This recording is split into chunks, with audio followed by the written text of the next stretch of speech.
that things aren't going my way, 'cause that would be boring. Spent my last cent on cheese and champagne.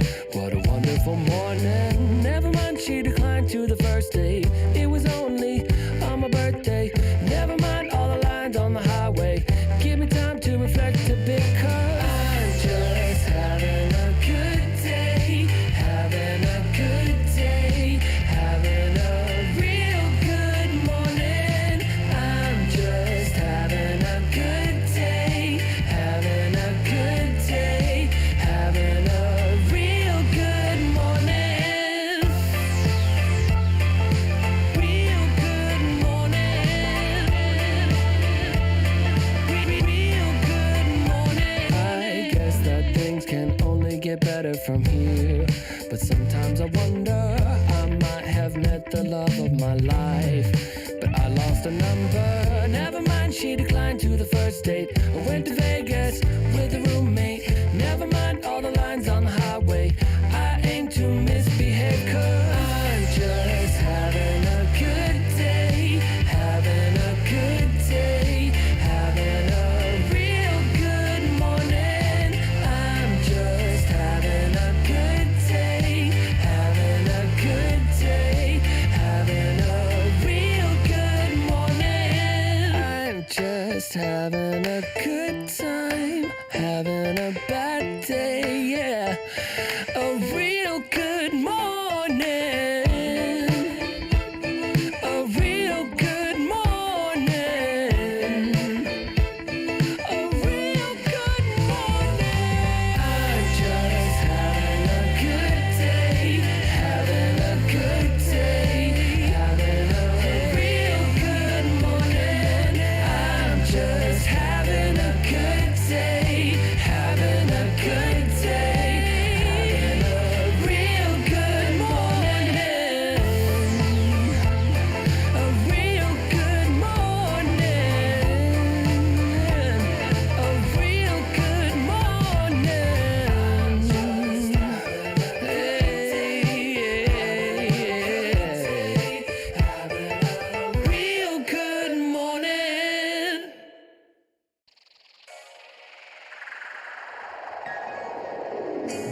What's going on, everybody, and welcome to the Intel Street Fighter 6 tournament, coming to you live from Intel Canada. Now, you might have seen a little preview of what's happening today, but we've got the top 6 streamers in Canada here to compete head-to-head in a series of heated battles, but in an entirely different space than you're normally used to seeing them, right?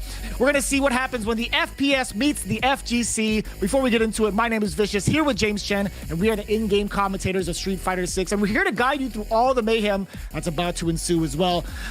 You know, we also have a lot of viewers that are coming through, slowly starting to get ready for all the action. We have a lot of giveaways for you guys as well to hook you guys up throughout the tournament. But before we get into the introductions of what's actually happening, who the streamers are, yo, James, how are you feeling today, man? I'm feeling good. I mean, this is going to be a lot of fun, to be honest, you know, to be able to see the players branching out into different, you know, genres. Obviously, look, I know you're very into FPSs as well, but a lot of the FGC, you know, they like to play all sorts of different genres of video games, right? And so, you know, there's a lot of crossover here, a lot more than people would like to think. So I'm curious to see how our competitors today are going to do when they go up against each other in the brand new game Street Fighter 6, which literally just came out. What is it, like less than 2 weeks ago? I mean, honestly, it feels like it's been around for a while now because we've all been learning so much about the game, but it's going to be a fun time for sure. No doubt about it. And that's not just a line that I say in the game. It's going to be very, very exciting to see the cross-pollination of genres, really, because the same amount of focus that is required in an FPS is also very much so required in a fighting game. But at the same time, if you're not trying to be all sweaty or try-hardy, this is also one of the really, really great games to kind of just be like a stress reliever. There's a lot of like casual sides to it as well. But overall, it's just like a nice nostalgic feel. If you've ever seen a Street Fighter game, if you've ever been in an arcade, you've definitely seen at least one of the titles. But before we get into it, let's talk about the format of what's going to be happening here at the Street Fighter 6 tournament for Intel Canada. As you can see, we've invited 6 influencers, 6 of the top streamers of Canada, to go up head-to-head in a round robin. That's right, each and every one of these players will be playing against each other. We got 1 hour of influencer warm-up with the sub-contest winners. We got all 6 competing in that round robin, best of 3, and of course, the results of that determine the seeding into the bracket challenge. Yeah, and in the bracket challenge, of course, you can see it's going to be best of 5 matches. Going to be a single elimination bracket, and whoever manages to survive that will be winning, obviously, some nice prizes. As we mentioned, the players here get some nice prizes, but of course, you guys at home can win a lot of very good prizes as well. So make sure you stay tuned for the majority of today, because there's a lot of cool things to be given out, including game keys for Street Fighter 6 as well. As we already seen a little bit in the preview and as we see in the graphic itself, let's take a look at who the invited players are. The top 6, you can see in the top left. Starting from there, we got Z Laner, followed by Nick Cool, Miss Harvey, Pac-Man, CarQ, and Doom49. Now, I know that all of these cats are definitely in the FPS scene with a plethora of different titles, right? Z-Laner, an absolute monster in Call of Duty. Same could be said about Doom, right? I want to see how those two kind of face off against each other. But Nick Cool, he's one of the younger cats, I think, throughout the entire roster that we have. He's got that focus in COD as well, but he's also like a man of like many different talents too. Miss Harvey, she's been in the scene for like ever. I think she's been CSGO champ for a very long time. Also does a lot of great things in esports overall with FlyQuest Red, etc. You got Pac-Man. He's the king of vibes, right? He's one of the most chill dudes, and also he's got a really big rep for himself to be able to stream absolutely nonstop each and every single day. And of course, we got CarQ coming in real heavy with an Overwatch 2 background. I want to see what that type of skill set, how that translates into a fighting game type of genre. Yeah, and one of the cool things about it, Street Fighter 6, obviously, if you've played fighting games in the past, like a lot of people, they think fighting games are pretty difficult, trying to learn all the motions and everything like that for special moves. But we already saw from the warm-up video, a few of these guys here have picked up the new modern control scheme that is available in Street Fighter 6. So, if Street Fighter has always kind of intimidated you with trying to do those, quarter circle forward motions and stuff, they have a whole option for modern controls now where you could just use, it's kind of like Smash Brothers where there's just one button for the special moves, like the B button in Smash Brothers. I saw Nick Cool already. I think it was Nick who was using that modern Zangief during the warm-ups. Most definitely, yeah. And this isn't just to kind of like get themselves acquainted with Street Fighter. They're actually playing for something big, right, James? Oh yeah, absolutely. They are playing for a $2,500 Best Buy gift card. This is not just like some little chump. I think when we found out of the prize, you asked gift cards can even get that high. I genuinely didn't know that, dude. A $2,500 Canadian gift card to Best Buy. As soon as I heard that, I'm like, that's possible. That's kind of cool. I would be terrified carrying that around in my wallet, dude. Like, I would be so scared of losing that gift card. Imagine getting another gift card of a lower denomination for Christmas or something, and it's like, oh no, I've misplaced it. Like, you know what I mean? That's kind of terrifying. But again, that's a hefty amount of change in your pocket for first place. But we also have the sub giveaway that all the streamers that have been putting on their respective social media platforms, right? 2,500 Canadian dollars going to the Gleam winner of the sub giveaway as well. But there's so many other giveaways going through. If you check out !giveaway, you can get all of those details exactly on how to enter and what exactly you're going to be entering for. There's so many different prizes to win, and it's all powered by Intel. There's Intel powered gaming devices, as well as a little something from Capcom. We got a bunch of game keys to give away as well. Yeah, and that's the cool thing too. If you guys are watching a lot of these streams here, obviously for your, to root for your favorite player here in this event, you might not be as familiar with the fighting game genre with Street Fighter. So if this is something that you're watching, you're like, I could get into this. You can definitely win some of those game keys here, as well as, the other thing about Street Fighter 6 as well is even if you don't want to get all, you mentioned this a little bit, you don't want to get all sweaty online and everything like that. They've got awesome one-player modes in there with the whole world tour and a lot of casual ways to play the fighting games in the Battle Hub as well. So there's a lot of fun ways to play the game, even if you're not striving to become an Evo champion or something like that. Again, this is really just about sharing the love between all of the different esports scenes out there. As I mentioned, we're all gamers, right? We all love video games, and so it's a good time to kind of mingle between all the players. I'm glad you said mingle because we have our first influencer coming right up to mingle with us as well. We're going to see what Z-Laner is all about. Yo, Z-Laner, what's going on, man? Yo! It's good to hear from you, man. I was kind of peeping game a little bit during the preview. I do have a couple questions as to character choice, but I do have to say, man, I was checking out your profile, man. I've seen what you could do in Call of Duty. In this game, it's all about the individual, though. Mm-hmm. It's all about 1v1, but apparently from your pinned tweet, it seems like you do just fine being able to solo when the pressure is high. Oh, yeah. That's something that we do. We get in, we get the job done, we get out. It's definitely something I like to get involved with. 1v1 is definitely my forte. Fighting games, though, I'll be doing a lot of button mashing today. That's definitely a strategy I plan on partaking in. And I also, I got some words of advice from Doc the other day when we were playing. He told me to choose Ryu. So I'm going with Ryu all day. Nice. And yeah, we're going to get it. I'm excited to be here. Yeah, I mean, look, this is a question that I'm probably going to be asking most of us, most of you guys here today. What is your background with fighting games? Like, have you played a lot of fighting games in the past, or is this like one of the first times you've really kind of dabbled into the genre? Definitely first time, like, seriously dabbling in, like, downloading it onto my system. Other than that, the every once in a blue moon hit up an arcade and play it on the actual machine. That's like the only type of practice I have. So that's definitely why I'm adopting the button mashing strategy today. I think you're going to be doing just fine, right? I think as long as you're checking out modern controllers, you're picking Ryu, a nice and solid kit. I think he's got a pretty well-rounded kit around him too. So I think he's going to be just fine in regards to being able to try it out for the first time. Now, was there any sort of practice going into this event prior? And if not, that's totally cool. You could be like, nah, man, we're just going to go in raw. But I just need to kind of know, man. So what we could expect out of you going into this matchup? Other than, like, I mean, if we're talking strictly in-game practice, and yeah, you're completely correct. I got a little tiny, very minimal session in on the actual demo, but pre-meditation session, a nice ice shower, breath work. We got all that in. I'm ready to go in that, in that area. But yeah, maybe 5 to 10 minute session of button mashing. That's about all I've gotten in here. That's kind of intense, like everything prior to the button pressing. Yeah. So in other words, I expect to hear from you right now, full confidence, you're winning this event, right? Oh yeah.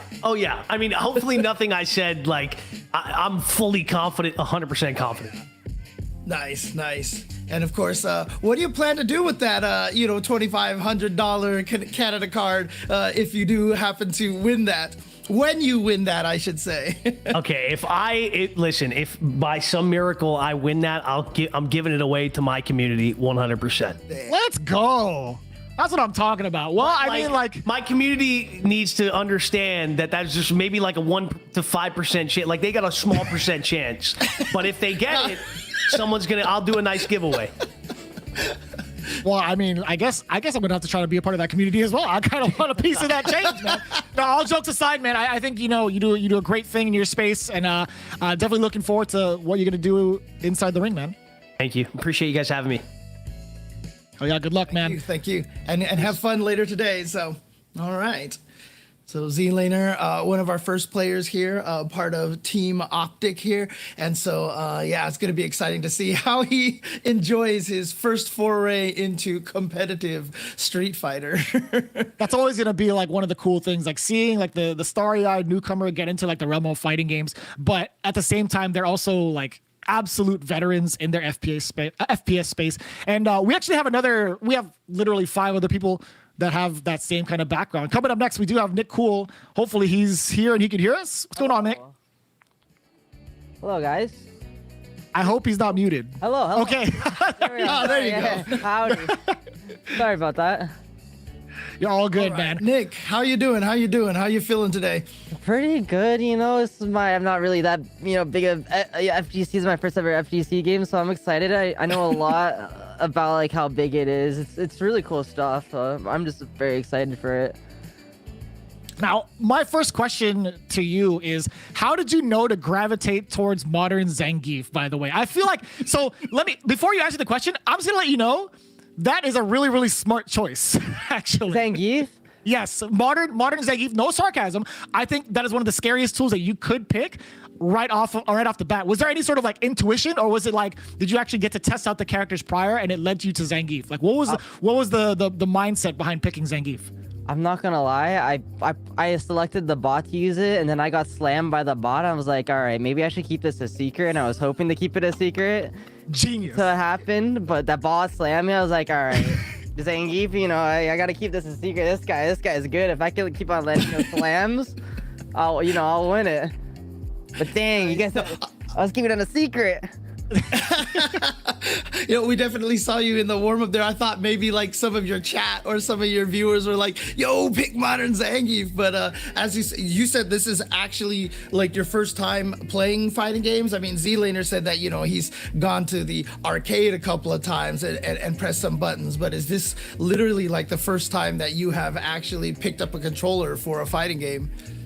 I used to get slammed all the time when I went to like a college friend's dorm room and play like Super Smash Bros. Like I was never good at any sort of fighting game. Like I would literally just be the first one out every single time and just watch.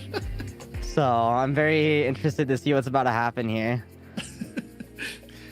Now, I did a little digging on your Twitter. You are definitely one of the sharpest when it comes to the tools on Call of Duty. I've seen that aim, and I've seen the tweets of you have your whole arm to aim. Well, you have two hands, right? You're going to be just fine, I feel like, with Modern Zangief. But I got to ask you, man, you have like a bunch of other things going on in your life. You are a former ski instructor as well. Like I'm the Nordwall when it comes to like figure out the intel on some of the streamers out here. But I feel like having a teaching background will be just fine in regards to like trying to figure out a new game. Tell me a little bit about like the mindset going into what you're expecting with Street Fighter, at least for the event, or even further down the line if you continue with the genre. I feel like it's just completely understanding like the basics of how to counter and everything. Like I was struggling 2 hours ago. I was struggling. I had no idea how to use like my power moves. So like just understanding fully the game. And I honestly like there was an FGC event in Toronto that's like hosted by Incendium. I know Incendium is pretty big, and they have like those full like those big things that you put on your lap with like the joystick instead of using like a controller. And like maybe I can get one of those, and maybe maybe we can actually do it, because right now on a controller I'm just kind of I'm not used to playing a controller. Usually I play a keyboard and mouse. Right, yeah. Of course. Yeah, I mean that's the thing. I mean, I saw you're 21 years old, if I'm correct over here. Yeah. And I gotta ask I'm an old man, okay? So I'm gonna ask the old man question. Have you been to an arcade before and actually played like on a joystick? Is this something that you've done in the past? Other than like going to like a Dave & Buster's, not at all. No. Hey, we take that and we count it, to be honest with you. Yeah, Dave & Buster's is like the only thing. I know there's like some like old classic places in Toronto you can go to, but no, I've never been to anything like that. Nice. Well, this should be an amazing and fun experience for you. So this is going to be a good time. And like Vicious said here, very smart intel on that Modern Zangief. Yeah, so keep that quiet. I can't wait to see you Quiet. start buying. Yeah, I'm sorry. My bad. I'm sorry. I didn't mean to blow it up, man. My bad, dude. My bad. We didn't mean to blow it up on the spot. Hey, man, Yeah. Good luck. We appreciate your vibes. We appreciate you talking to us, man. Good luck. Thank you. Appreciate the interview, guys. All right. Oh man, no, I honestly thought that someone in his chat was like, play Modern Zangief, because you're right. Like that's for first time, coming in here, playing in an event like this. I think that's like a really good character to go with. It really is. I think, that's going to be giving a lot of players a very, very hard time if they've never seen it before. But we'll see, man. I feel like some people are cut different than others in regards to picking up fighting games. We're going to find that out, actually. We have our next competitor coming up. I think it's Miss Harvey. So I'm not going to ruin the character selection here. I'm not going to spoil it for anybody, but I did see the preview. But Miss Harvey, how are you doing? How are you feeling today? What up? I'm just kidding you. I'm doing all right. Now, you have I feel like if anybody were to kind of like search you up, it's kind of intimidating in like in a great way, right? You're a former CS:GO pro and 5-time CS and Big Brother champ. Like that's impressive. I'm not even a champ in any fighting game, and I live in this space. Yeah, but I mean, fighting game requires a lot of practice, so it's all gonna depend. If anybody in this tournament had a little bit of practice, they're gonna body everyone. I mean, it's interesting. I mean, you talked about how it requires a lot of practice, but I got to imagine, being, a pro in other genres of gaming, you're very well versed in that, and just, what it takes to play all these games, right? So tell me a little bit about your practice routine coming into this event, trying to prepare to go up against all these other players. Well, I had a very busy couple of weeks, but I made sure I remembered a couple of my basic Street Fighter skills. So I used to play Street Fighter back in the SF4 actually, and Let's go. Yeah, I competed in like So this is gonna really sound awful if I lose, but I've competed at Evo a couple of times, but I went 0-2. I did like 7 Evo, but I went 0-2 every time. So it's not impressive at all. By default, I think you have like the highest chance because I think you're the only one with like fighting game experience thus far. to be quite honest. Okay, I mean, look, but some people learn really fast. So if someone like started like 2 weeks ago, maybe they'll beat me, you know? Look, one of the things that we always say in the FGC is, you know what? If you've showed up to the event and you play, you're already doing amazing. So again, that's awesome that you've played at Evo. Yeah, it's always been very intimidating and very sweaty. I just come in, do my fools, get knocked out, and then have fun in Vegas.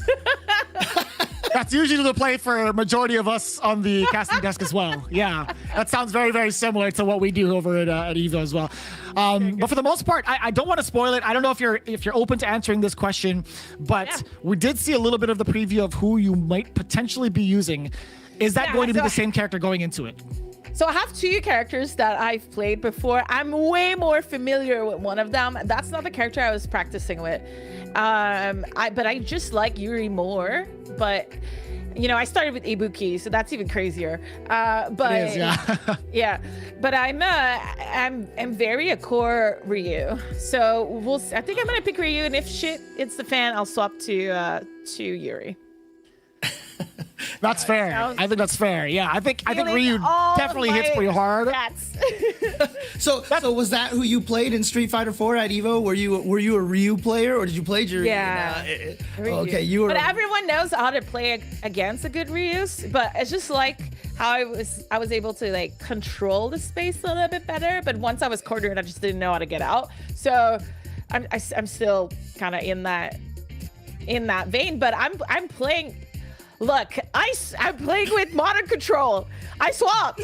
I said, you know what? Fuck it. I'm playing with modern control, and let's just do it. So this could make corners a little bit easier for me.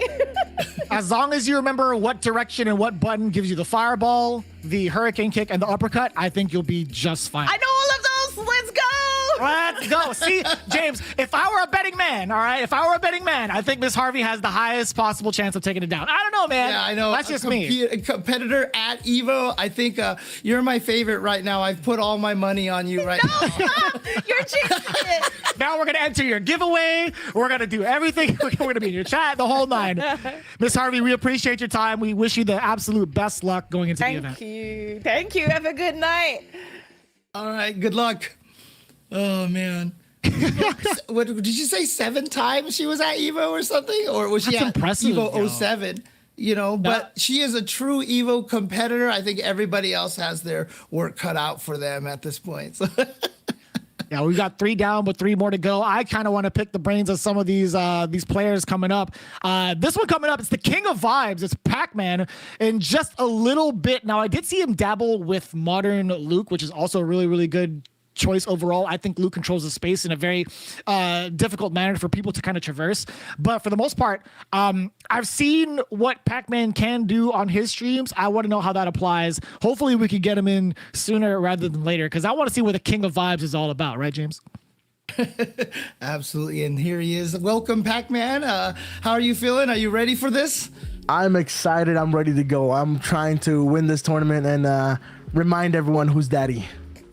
That's what I'm talking about. That's all I wanted to know, fam. That's literally all I wanted to know. I'm like, yo, the king of vibes, how is he going to be coming into this competition today? And I love the confidence. Now, before I actually give you a real question in regards to the actual tournament, so I was doing some digging, right? Yeah. I'm kind of curious. Like, it says in your About Me that you've streamed over 830 days straight. Yo, what is the count at now? We're currently at 1,140 days right now. Sweet Jesus. Yes, without a single day off. I've had like vacations and stuff, but even on those vacations, you'll see me go live off my phone. What in the world? That is phenomenal. That is actually like super impressive. I can't even. So what's the craziest place that you've actually streamed live from? The beach in Dubai.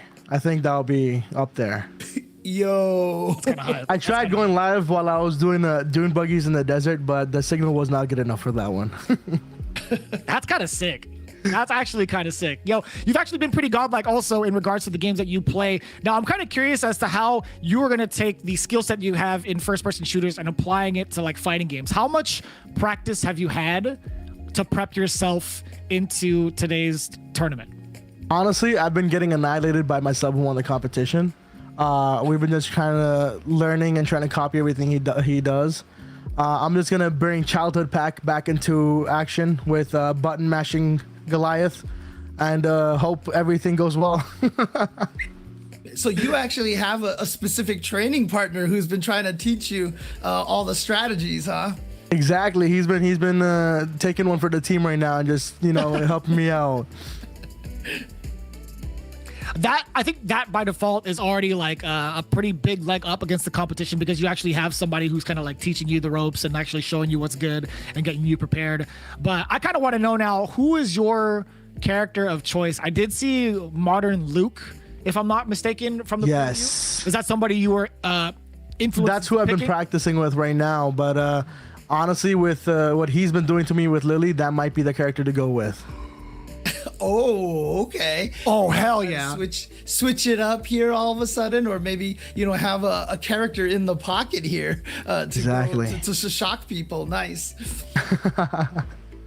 Now I know we got I do gotta let you know this, man. I don't know if you know, but one of the top like fighting game heads is actually from Pakistan. Like I really hope that Street Fighter champion is Pakistani. It was the Tekken champ that was Pakistani. It's Tekken? Arson Ash. But the crazy thing is, since this is such a big game, Street Fighter 6 has harbored in so many different people from different genres. Yo, the Tekken champ is actually training with the current Capcom Cup champ in the States. So it's actually kind of hype. I actually want to know, man. I want to see another Pakistani champ, man. Right, low key. I think it's time. I'm ready. I'm ready to bring it home. That's what I'm talking about. Nice. So you're gonna add to the Pakistani trophy case over here, right? I mean, exactly. How much experience have you had in fighting games in the past? Like, have you played fighting games before? I used to play Street Fighter and Tekken a lot when I was growing up, and then I kind of got into COD heavily. But I think there's a thing or two I learned from COD, which is balls to the walls gameplay. So we're just gonna try that out and mix that together with our button mashing and hope everything goes great. Nice.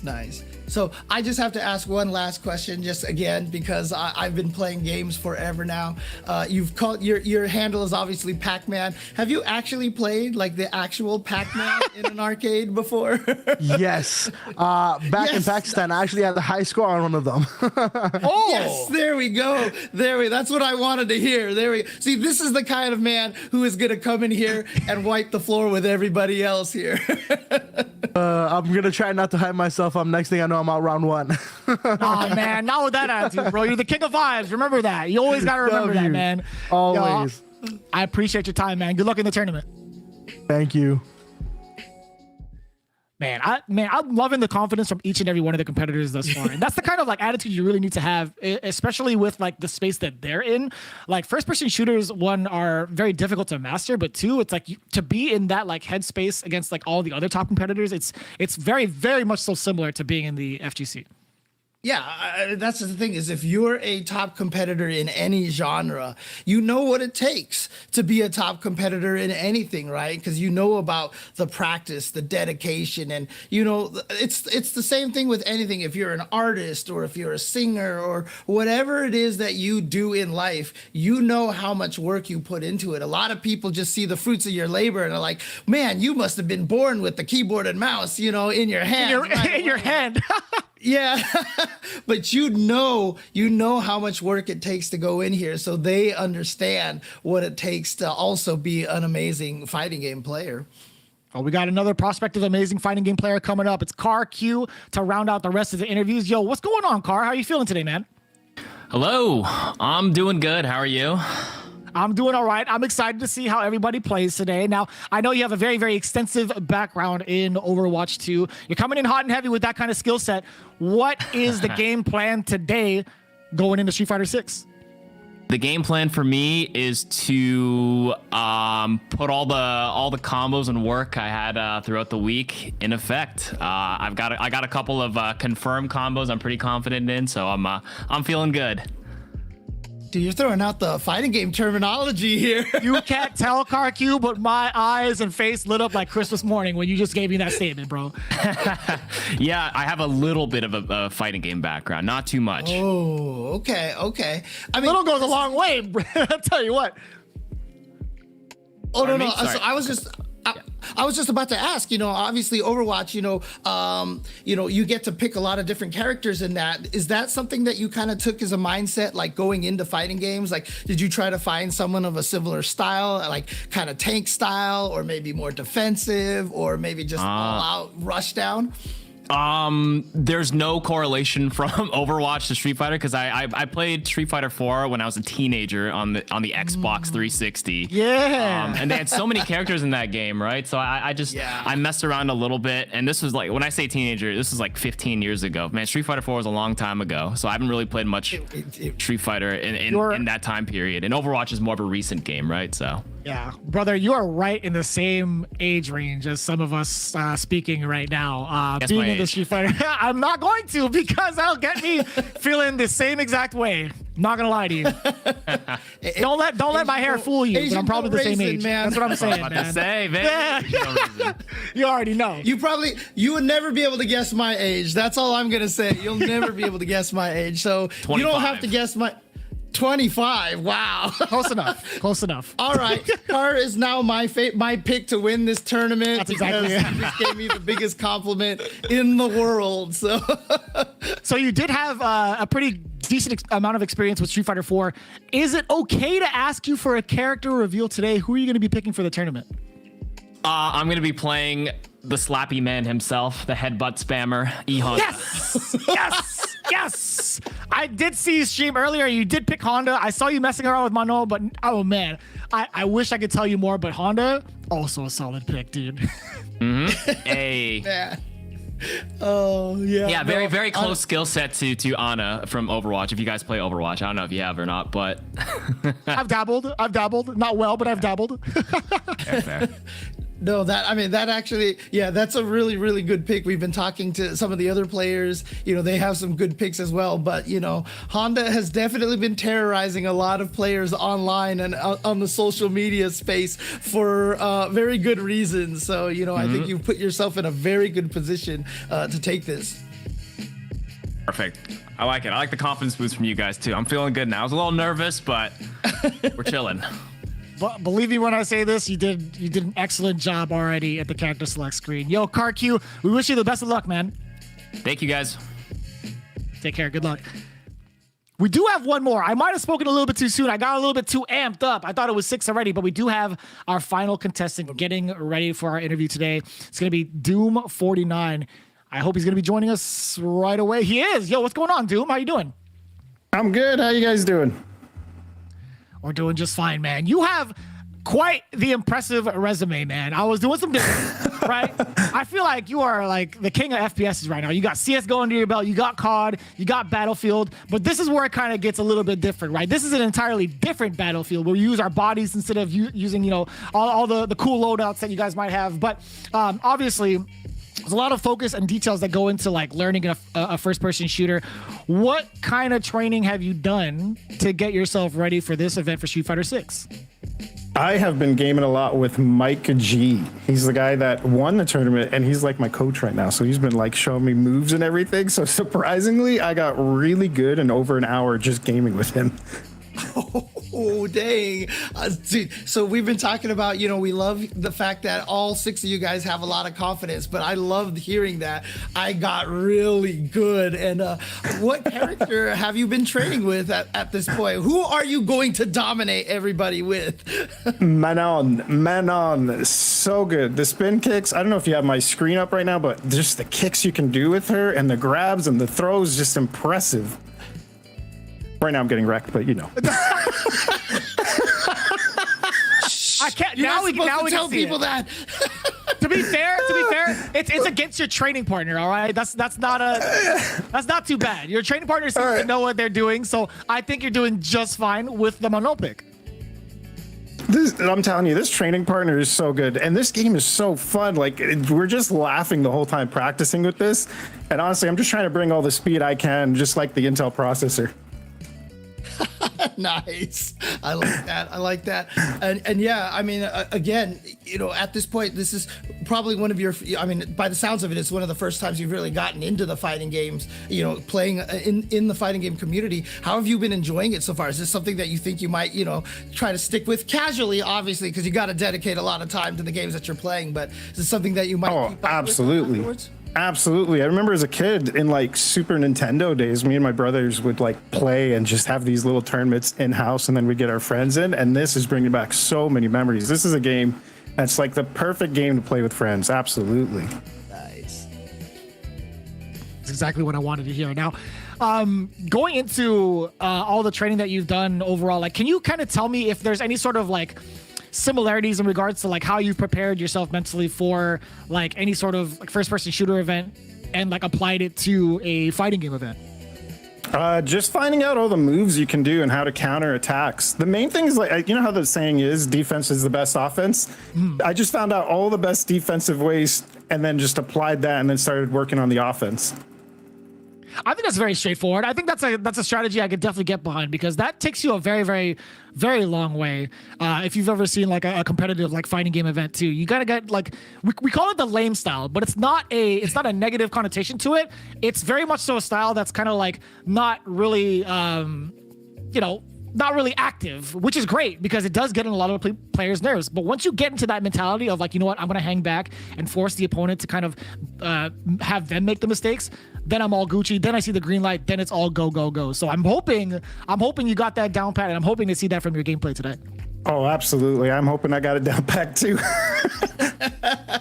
Well, you know, we've got that $2,500 gift card on the line, so let's see if that will eventually get into your hands, Doom. So again, I hope you have a great time here, and I hope that this event is very, very fun and, you know, keeps you in playing some fighting games in the future.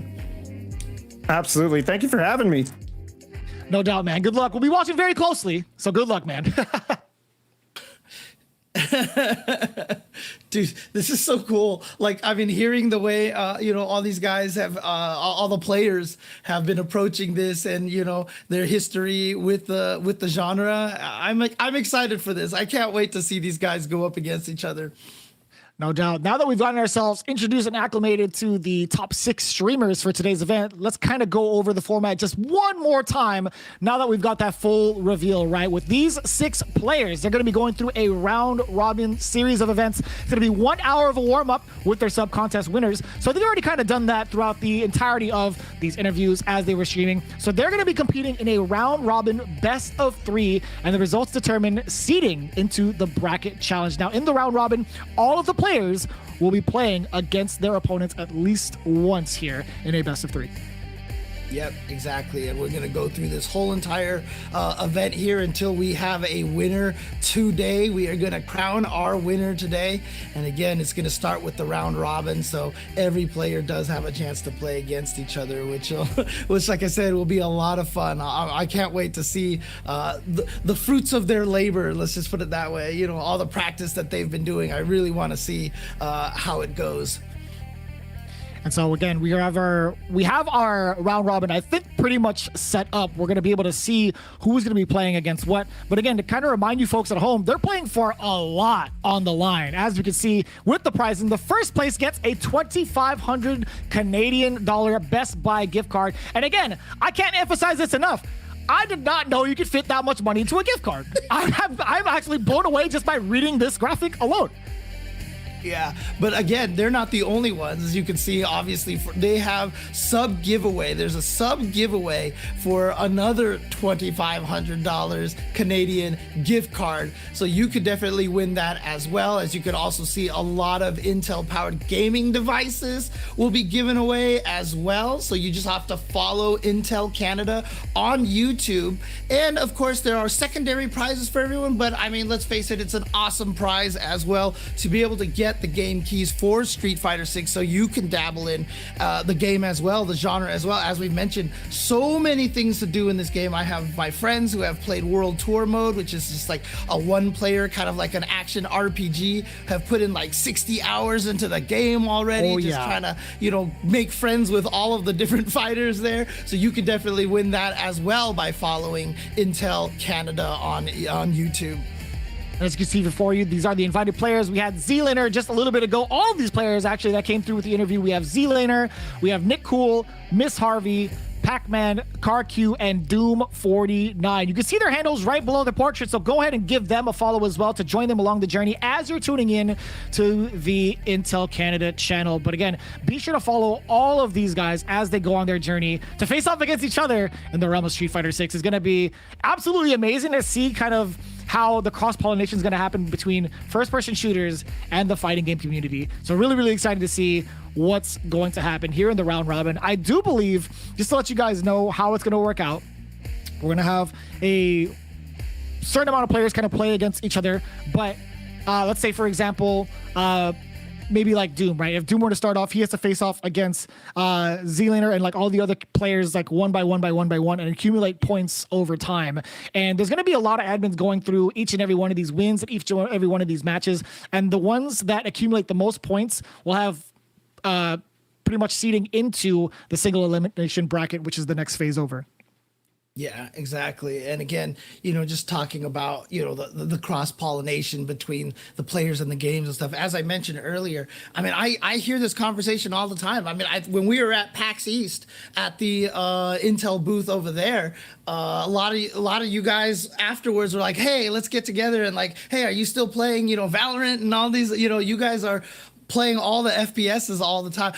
It's hard for me. I get motion sickness. Like, I'll be 100% honest with that part. But I know, like, you know, you talk to fighting game players and they're playing MOBAs and FPSs and, you know, all the card games as well. And so we're all gamers, right? We just all like the gaming, and especially we're addicted to the competitive aspect to it, right? And that's what really brings us all together as one entire ginormous community. I'm not gonna lie, I've probably gotten lit up by all of these cats either in CSGO, COD, or maybe even like a Valorant every so often, but I'm pretty sure that it just goes without saying, those that really enjoy video games will play every kind of video game, really. Anything that kind of suits them. And that's kind of the beauty of it. Like, being able to get like the cross-pollination of like genre to genre, you start to see some of these kind of similarities, or at least previous experiences that were like, oh yeah, I actually used to vibe with this genre. I actually really enjoyed my time with said genre, right? Yeah, and also just wanted to make sure, you know, to clarify out there, the tournament winner does get that $2,500 gift card. The other card is actually for the contest winner that they warmed up with. So basically, it's their training partner who gets the other $2,500. So that's awesome. That's absolutely huge. And again, if you guys hadn't seen the details, ! giveaway in the chat. We're going to be giving away so many different prizes, but they're all going to be powered by Intel. So again, be sure to use that ! giveaway to check out all the details on how to enter, what's on the line, as well as how to get them. So it's going to be pretty neat. I mean, there's a lot to really look at. I'm looking at the list right now and I'm like, dude, I would love to have any one of these to like travel with so that I can play Street Fighter 6 on the go. Dude, you guys don't even know, like the FGC has been making a very pretty hardcore transition into PCs now. Like, a lot of people are playing fighting games on the PC, and especially because I mean, you know, there's a fighting game tournament in town when you're at the airport on Monday and everybody waiting for their plane is sitting on the PC. They've got a laptop set up with all the joysticks in their laps and they're playing fighting games literally at the airport. It's wonderful to see it. It's one of my favorite things. It's like you'll just go to the airport to travel home and you just see everybody else there and they're all playing, and it's really a great way to practice being able to play on the go anywhere. And we've seen this graphic too. We've kind of seen the big prizes that are being given away for the Street Fighter 6 tournament They're all Intel 13th gen powered units, right? We have the Asus ROG Strix Scar G634, as well as the Asus ROG Zephyrus M16. These are absolutely huge units in regards to high-end performance for any type of gaming, right? And we also saw earlier, we saw the Razer Blade as well. One of the newer lines of like Razer products that we've seen thus far. We've seen the Predator Helio 16 also not too long ago. So again, we have so many different giveaways for you guys to be a part of, right? So just to let you guys know, ! giveaway. And you know, there's always that question as well, is that do the casters have a chance to win these? That's what I want to know. I could certainly use a nice brand new laptop as well, but okay, looks like we've gotten to our first match over here. It is Z-Laner going up against Doom, and as we heard earlier, Doom going with that Manon and Z-Laner going with Ryu. I'm going to take a safe bet or a safe assumption that both of these players are going to be using modern control Ryu, which is a entirely different, control scheme in Street Fighter 6. Yep, that doesn't work. That does not work. Yeah, that level 1 from Manon is not projectile invulnerability. Does not have projectile invulnerability, but it is strike invulnerable. So that's in a different situation. It would have probably succeeded, but not against the Hadouken. Yeah, we've already seen the players going with the drive impact. There you see a drive impact right there. One of the new powerful mechanics here in Street Fighter 6. Very powerful tool to help you get out of the corner and to punish people when they're in the corner as well. Just a little bit off on that timing for the super. And here we go. We have a situation where Z-Laner, he had the corner, but he put himself into the corner here. So now it's time for Doom perhaps to apply some pressure. No. Oh, no. Dang. So that was a good idea to kind of like try to throw out the drive impact, but Z-Laner just happened to catch on the way through. And that's not easy, by the way. I don't know if it was like by luck or by skill, but either way you spin it, that is not an easy thing to do. Dude, listening to the way that they talked about their practice, 100% skill, Vicious. 100% skill, so. I mean, so from what we've just seen, right, I think, there's a lot that Modern can really help out with as Z-Laner got his first W, right? So Z-Laner is up 1-0 against Doom, but that's not to really spell what the outcome's going to be like, right? There's a lot that Manon can do that may not be as apparent to someone who's just seeing it for the first time. The more she grabs you with a command grab specifically, where she does kind of like a dance move and then like does an extreme hip throw, or even like a twirling grab too. The more you do that to your opponent, the higher the damage output will be. That's just a built-in mechanic of that character, Manon. Yeah, and then also too, I mean, Ryu obviously is going to be a character who you're going to commonly see keep people out by throwing the fireballs across the screen. Manon has a lot of good ways to get through those projectiles. I mean, when she does the move where she kind of twirls and can choose the follow-up, she can just go right through fireballs, and so she could really nullify that kind of defense from a character like Ryu.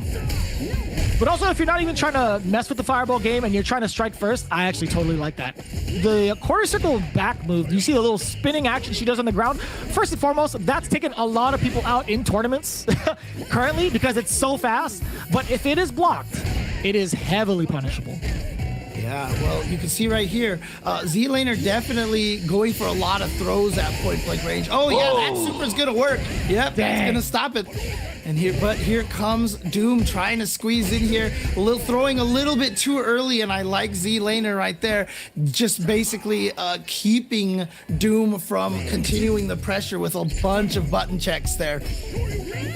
Now, I feel like that's the second time Z-Laner has thrown out that super intentionally, right? Having access to a very quick input super move is something that's going to be shown off a lot, I feel like, by some of these cats, just like that. Doom, again, starting things off with SA1. Forward throw now from Z-Laner. The overhead connects, but it's still kind of a jump ball. No, missed the punish.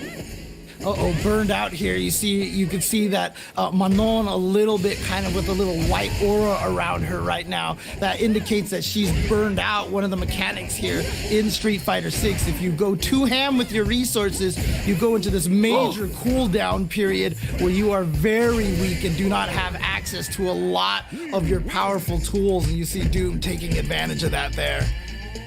Yeah, I mean, it's not like you're not having access to like the tools anymore. It's just that the tools that you do have are going to be slightly weakened, right? You're not going to be able to be as offensive as you normally would. Like, you'll still have access to all your special moves and whatnot, but it's not going to be the same in regards to what happens when you recover from said moves. So being in an exhaustive state like Burnout, it kind of, you kind of see it, right? It's like, you know what? I don't want to throw out these normals today, man. I just worked my 9 to 5. I just came here to hang out at the beach, and you're trying to bust me up, Ryu. Come on, man. Like, let me just fight, bro. Let me just chill.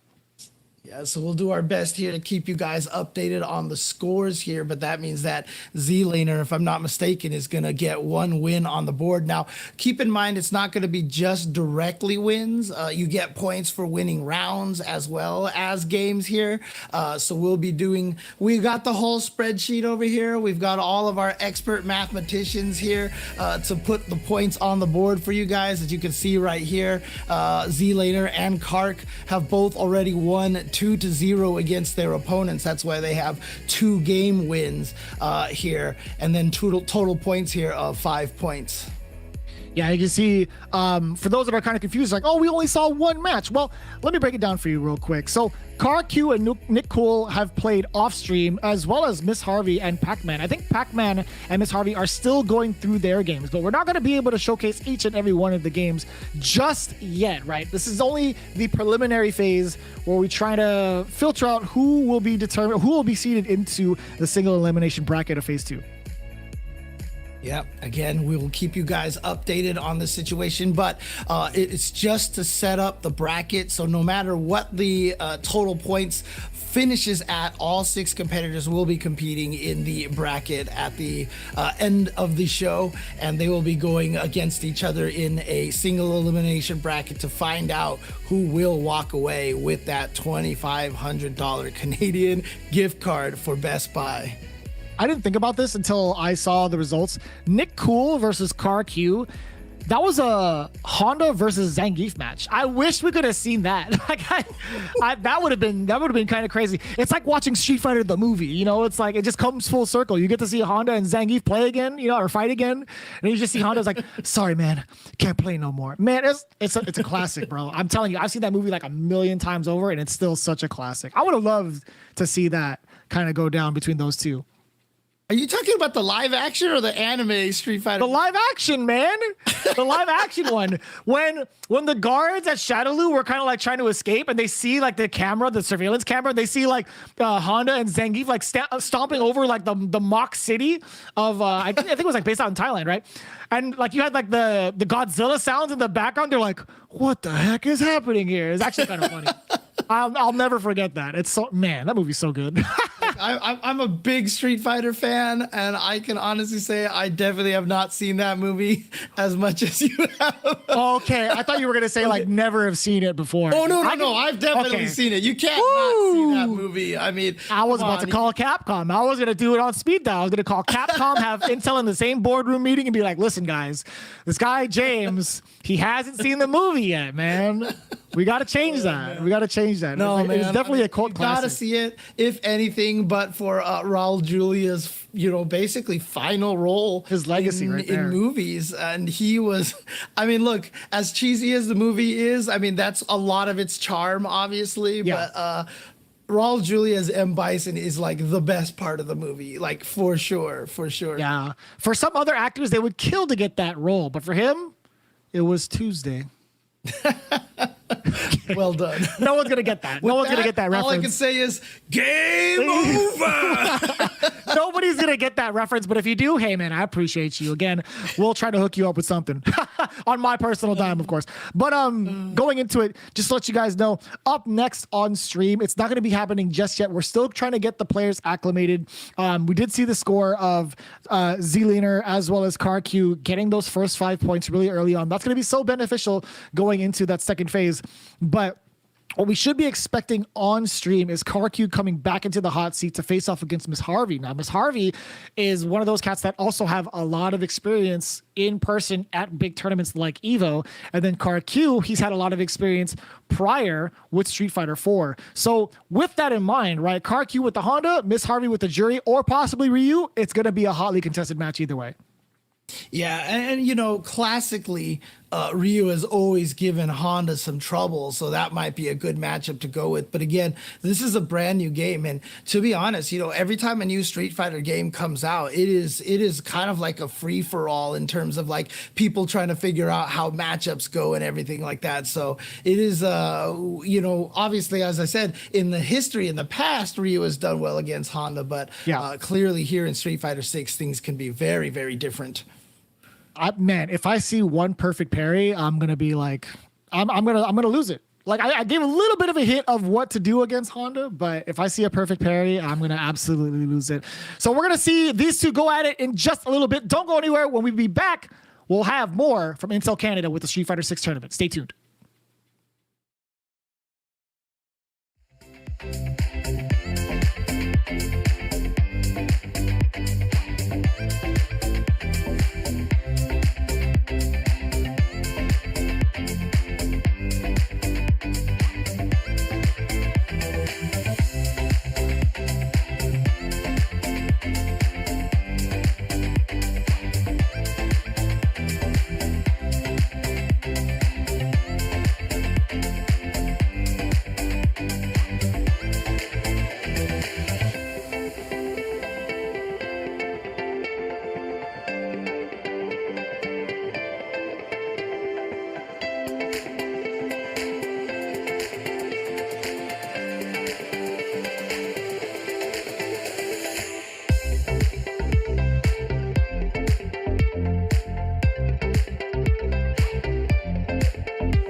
welcome back everybody to Intel Canada's exhibition here of Street Fighter 6. We've got 6 amazing players there, top streamers from Canada here to compete in some Street Fighter 6 and go for some really awesome prizes. And there's a lot of prizes you guys can win at home as well. Make sure you put that exclamation mark giveaway into the chat. But so far we've gone through a couple of games. Vicious, how's it looking to you so far? Well, I mean, for the most part, we actually got to see Doom face off against Z-Laner. In case you had missed it, it was a Mono versus Ryu matchup. Now, Z-Laner seems to have the right idea from Doc. I think, that advice of going towards Ryu has really, really paid off because he managed to get 2 games straight against Doom. Now, there were a couple of rounds in between where I feel like Doom might have been able to get something going, but to no avail. It was all Z-Laner. He got himself on the board pretty quickly. But we are gearing up for our next matchup. It's going to be CarQ versus Miss Harvey. And as we can see with the standings, right, how many games have won, the match win as well, it equates to the total points, right? So Z-Laner getting himself a pretty decent sized lead thus far, or at least with the rest of the competitors. He's only 1 above Pac-Man, but for the most part, getting that many points this early is going to be so beneficial going into the second phase of this. Yeah, and of course, you see Nick Cool down there with 2 total points right now. You think he's gonna blame us for giving away his character secrets, during the interview? I mean, I feel like maybe don't manifest it. Don't manifest it. Don't even talk about it. Let's just pretend it's not. We've never even done it before, James. I don't even know what you're talking about. That was actually the in-game commentators that were like, "Yeah, Zangief is a great character to start off with." Right. Even though it's right. Though technically it could still get routed back to us, huh? Damn. Yeah, but I tried. See how it's going right now. Again, Z-Laner doing pretty well here. Just a 1-point lead though. So you saw it was 7-6, 5-5. So still a pretty tight competition here. But remember, the points are just for seeding for the actual single elimination bracket later on today. But it looks like, yep, CarQ is coming up here against Miss Harvey, who is indeed going to go with that Ryu. We talked about how Ryu can actually do pretty well against Honda in past games.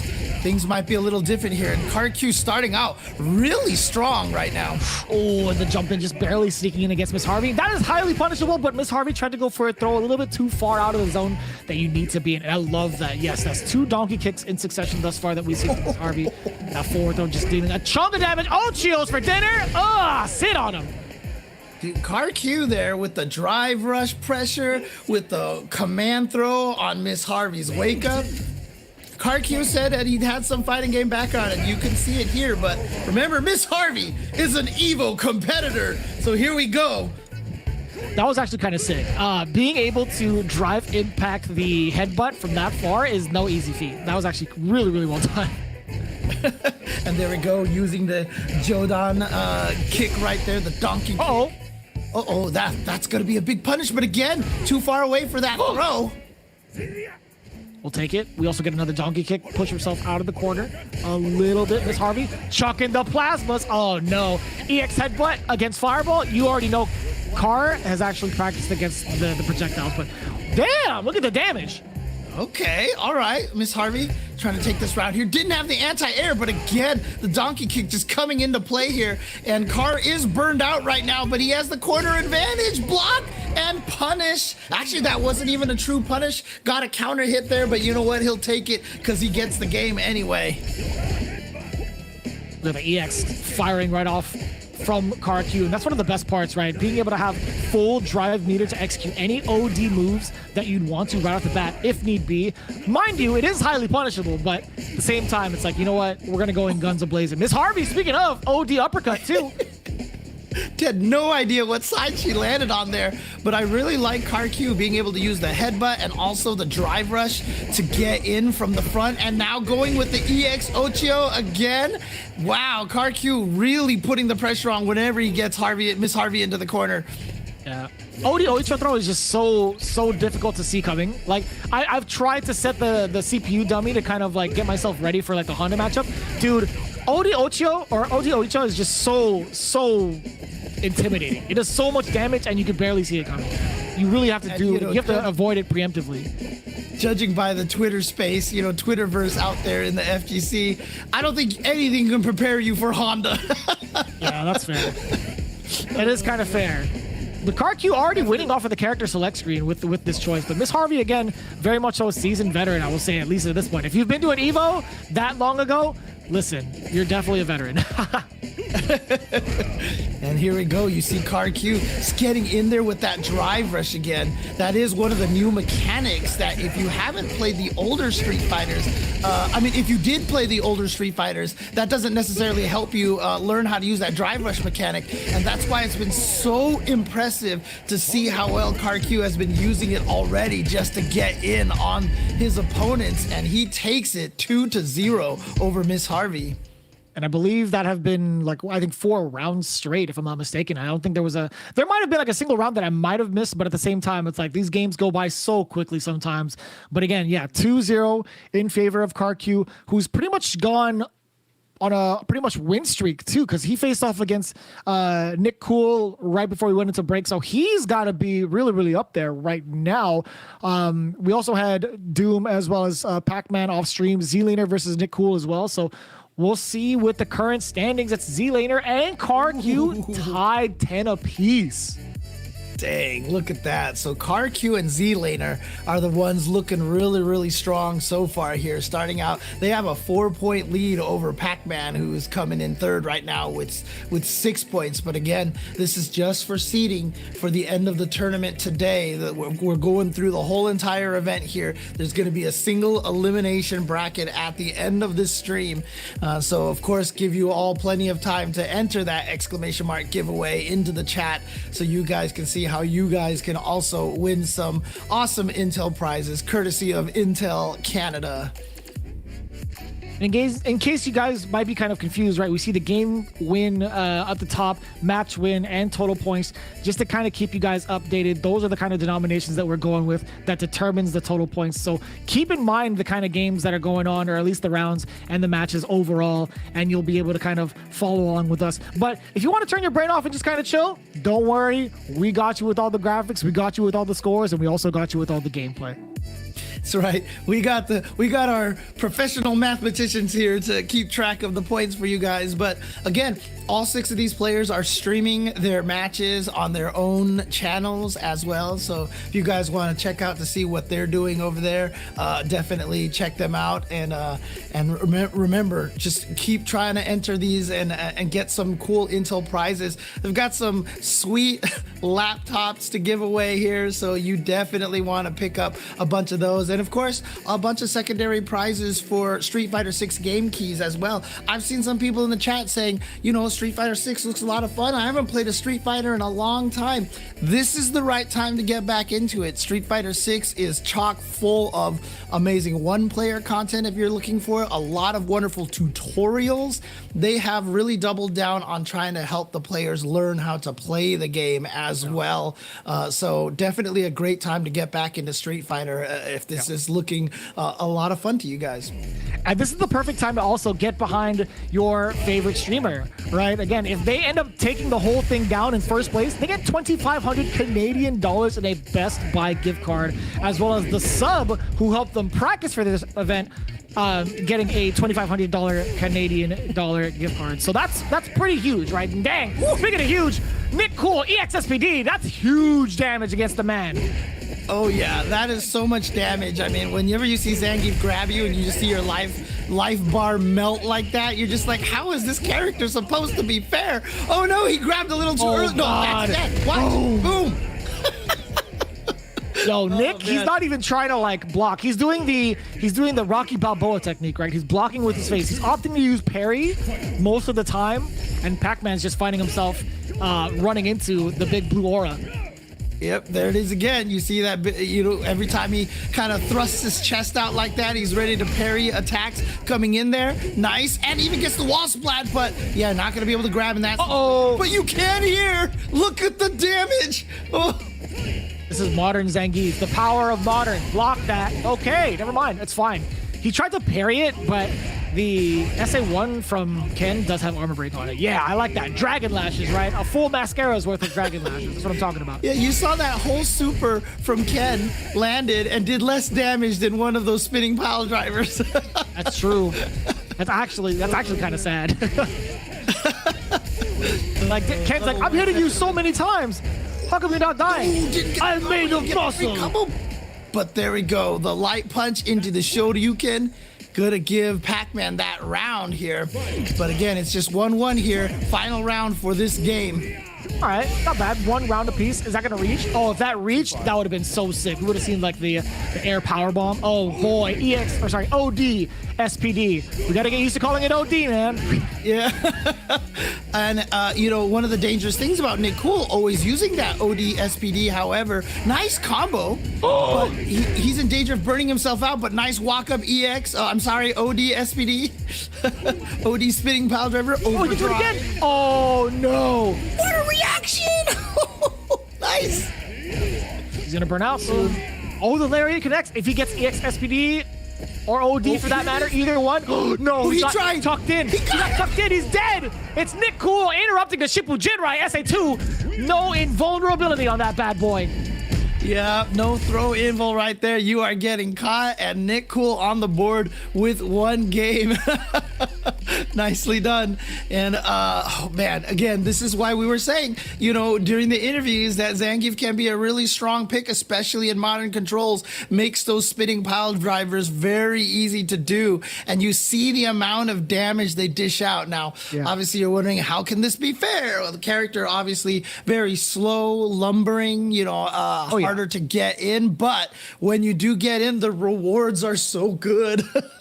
Yeah, that it becomes just a giant obstacle course. As soon as you pick Zangief, you have to expect, all right, man, am I playing American Gladiators now? Am I trying to traverse, like, am I playing dodgeball, essentially, until I get to the point where I can grab somebody? That's what it feels like. But we're getting a big switch off. Nick Cool, despite getting the win, he switched off to Cammy. Very interesting. Interesting decision. I mean, it seemed like the Zangief was doing well, but now going with the Cammy. And this is, like, literally the opposite, right? Like, a lot of players have been saying that Cammy's damage output seems relatively low compared to a lot of the other characters, but she's so fast and she's so aggressive, like literally the exact opposite end of character style from Zangief. And so that's why it's really interesting to see Nick go with these 2 different styles. Oh, this is huge. Pac-Man does get a decent amount of damage. The roundhouse wisp, but it's all a bait for the Dragon Punch coming in. All out of there, escapes from the super, anti-air with the projectile. Shout outs to old school player Mike Watson. That was his thing. Always anti-aired you out of the air with those fireballs. So annoying to fight against. Oh, punish counter. And I love that. Yo, Pac-Man, just in case after a hit has landed, he's like, you know what? I'm going to play it a little bit safe. I'm going to make sure my parries are there, and then I'm going to DP. Oh, God, help. A little too slow on that DI there. Not this one, though. Does get the hit off of this, goes straight into the super. But it's perfect because now the opponent's in burnout. I think Pac-Man is going to be able to take advantage of the situation. There's another DI. Back-to-back DIs to push into the corner. Nick Cool, not looking too cool right now. Exhausted. There it is. Anti-air. Level 1 super. I'm going to fly over that, but it didn't happen. Oh, the DPs just keep doing it. And then the DI to finish it. The drive impact right now from Pac-Man proving to itself to be very, very powerful against Nick Cool here. I would like to see Nick perhaps try to switch back to Zangief. Go back to that character that got him that first win. Definitely was trying to throw in a different look. Let's see what he's going to do in the last match. So that is another 2 rounds on the board for Pac-Man. I've never seen the Street Fighter II strategy being implemented in Street Fighter 6 just yet, but the multiple uppercuts, hey, it works out on this level, then we'll take it. We'll absolutely take it. Oh, man. Yeah, I'll be playing the original Street Fighter 2 and see the Ken do double DP. I get hit by the second one. I'm like, still works after 30 years. There it is right there. Yep. There you go. Why not? All right, but I like the idea of throwing out these DPs. Try to counter those the OD spinning pile drivers. You know, stay in the air so he can't get grabbed like that. Uh-oh. That's fierce. Look at the damage. Oh, dang. Just like that, he's tied. Oh, get him. Do it. That's forward throw. I thought it was going to be a German suplex. Oh, no, wait, that was. That's a lot of damage, even just for a regular throw, but that was a punish counter. Oh, no, it was punish counter. Okay. I don't know why. I blinked. I'm like, was that double German? I don't think so. I think it was just regular throw. It's one of the many Backward.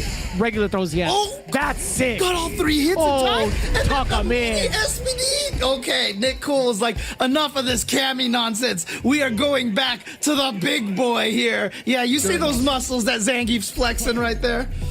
Volleyball-sized biceps, if you ask me. I've done the measurements. I've seen it virtually and in person. Don't ask me how, but it's definitely volleyball-sized. So is it like one arm is Wilson, the other Spalding? Is that what we're going here? Exactly it. Oh, they're broken. Oh, no. Boom. Oh, the SPD. That's That one. damage. But he did burn himself out as a result. So he's Is not it- going to have access to those drive impacts or anything like that. Tries to predict a jump. Oh, tuck him in again. Is it kind of sad Oh. that like Ken landing with a jump heavy kick into the Dragon Lash super doesn't do as much damage as an SPD? And that's why you go Uh-oh. with the big boy. Oh. SPD, spinning pile driver. Just needs one more. And Nick Cool will be able to get a bunch more needed points onto that board. Oh, Just needs the parried. Oh, Tuck nice. him in. Parried. There it is. There it is. The explosion from Nick Cool. That is 2 rounds straight and 2 games to Pac-Man's 1. That's going to put him on the board significantly. Nice. Oh man, and that's what we were expecting to see as soon as Nick Cool told us that he went with that modern Zangief. Of course, he said he got bodied by the computer, the CPU Zangief. So he's like, I'm gonna play this character, As he and it's should. working out for him as you see him take out Pac-Man 2 games to 0 with the Zangief. Of course, he had that Cammy in there that one match.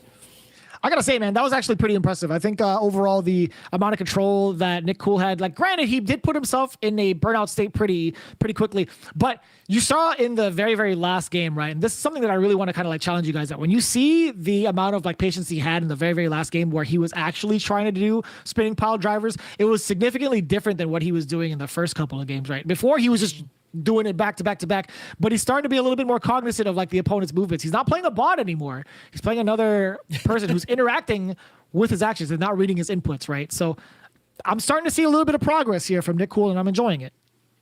Nice. And yeah, I see some people in the chat talking about Canada. I've definitely been able to visit Canada in a bunch of different cities there. I've been to Montreal, I've been to Toronto, I've been to Vancouver before, and I gotta say, really love it in Canada. Some of my favorite people that I've met throughout my life are from Canada. Wonderful place, and absolutely just a really, really chill place to live. So. And when you visit Toronto, though, you got to make sure not to pronounce the second T. That's the thing, man. They'll spot you out immediately that you're a foreigner. That you're a tourist. It's like, hey, did you just say that? What, can you run it by me again? Did you just say Toronto? Hey, look at this. Look at Carr. Carr is 15 points up now. He is really, really putting on the herd of it to everybody. And yeah, might have positioned himself to be one of the favorites. But remember, we saw that it was 10-10 and then 6 with Miss Harvey. I think it was actually Pac-Man who was in 3rd place at first. So Miss Harvey running up here to be tied with Z-Laner at this point. So she is running up the boards right now, trying to catch up. But it seems like Car Q right now is the player who is kind of running away with this. Yeah, we still need to see Doom49 put some points up on the board. We will be seeing him back into the stream, but that's a little bit later. For now, we're going to see Miss Harvey as well as Z-Laner. Now, we're going to see the top player currently, well, tied for first, I should say, against Miss Harvey. Now, Miss Harvey getting some points on the board, coming in against the match versus, I think it was Doom49, getting her W. But we are going to be switching up. I think it was Z-Laner versus and Pac-Man? Oh, actually, Pac-Man no, versus Pac-Man and CarQ. Car Q. Okay, Gotcha, all right, gotcha. here we go. Nice. Okay, and again, Car Q has been doing damage with that Honda, as you can see here, as we get right into the match over here. And yeah, going up against the Lily now. So actually, Pac-Man going with that Lily. He talked about that earlier. Did you notice, James, CarQ had picked a specific type of Honda? He's going with classic. Ooh. So this is raw. This is raw talent. Dang, okay. So he said he had a lot of history playing fighting games, and it is showing, going with the classic controls, and like I said, just dominating. And again, shout outs to the Capcom team, just beautiful animation. I love that wind pose. Love the background as well. So and the stage theme is so good.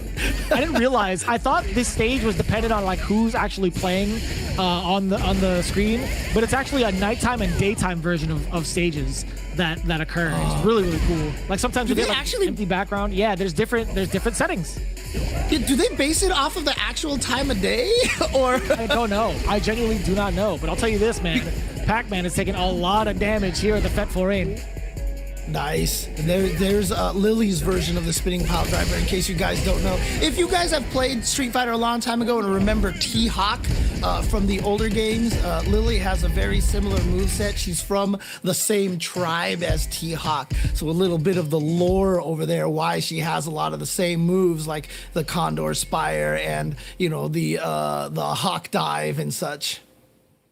Yeah, so we saw that earlier. So for Pac-Man, I feel like switching off into like the Lily pick so far has not been like the most beneficial. I think, him going with Ken also can be pretty good, especially against a Honda matchup. Like Lily's not going to have the greatest time against the headbutts primarily. She's not going to be able to occupy the space as well as Ken can, but it really is up to Pac-Man to kind of like figure that strategy out, right? It's like, what am I going to do to stop Honda from taking up the space against me? What am I going to do to stop Honda from headbutting primarily, right? Yeah, and one of the cool things about this, as I mentioned, this game has not even been out for 2 weeks.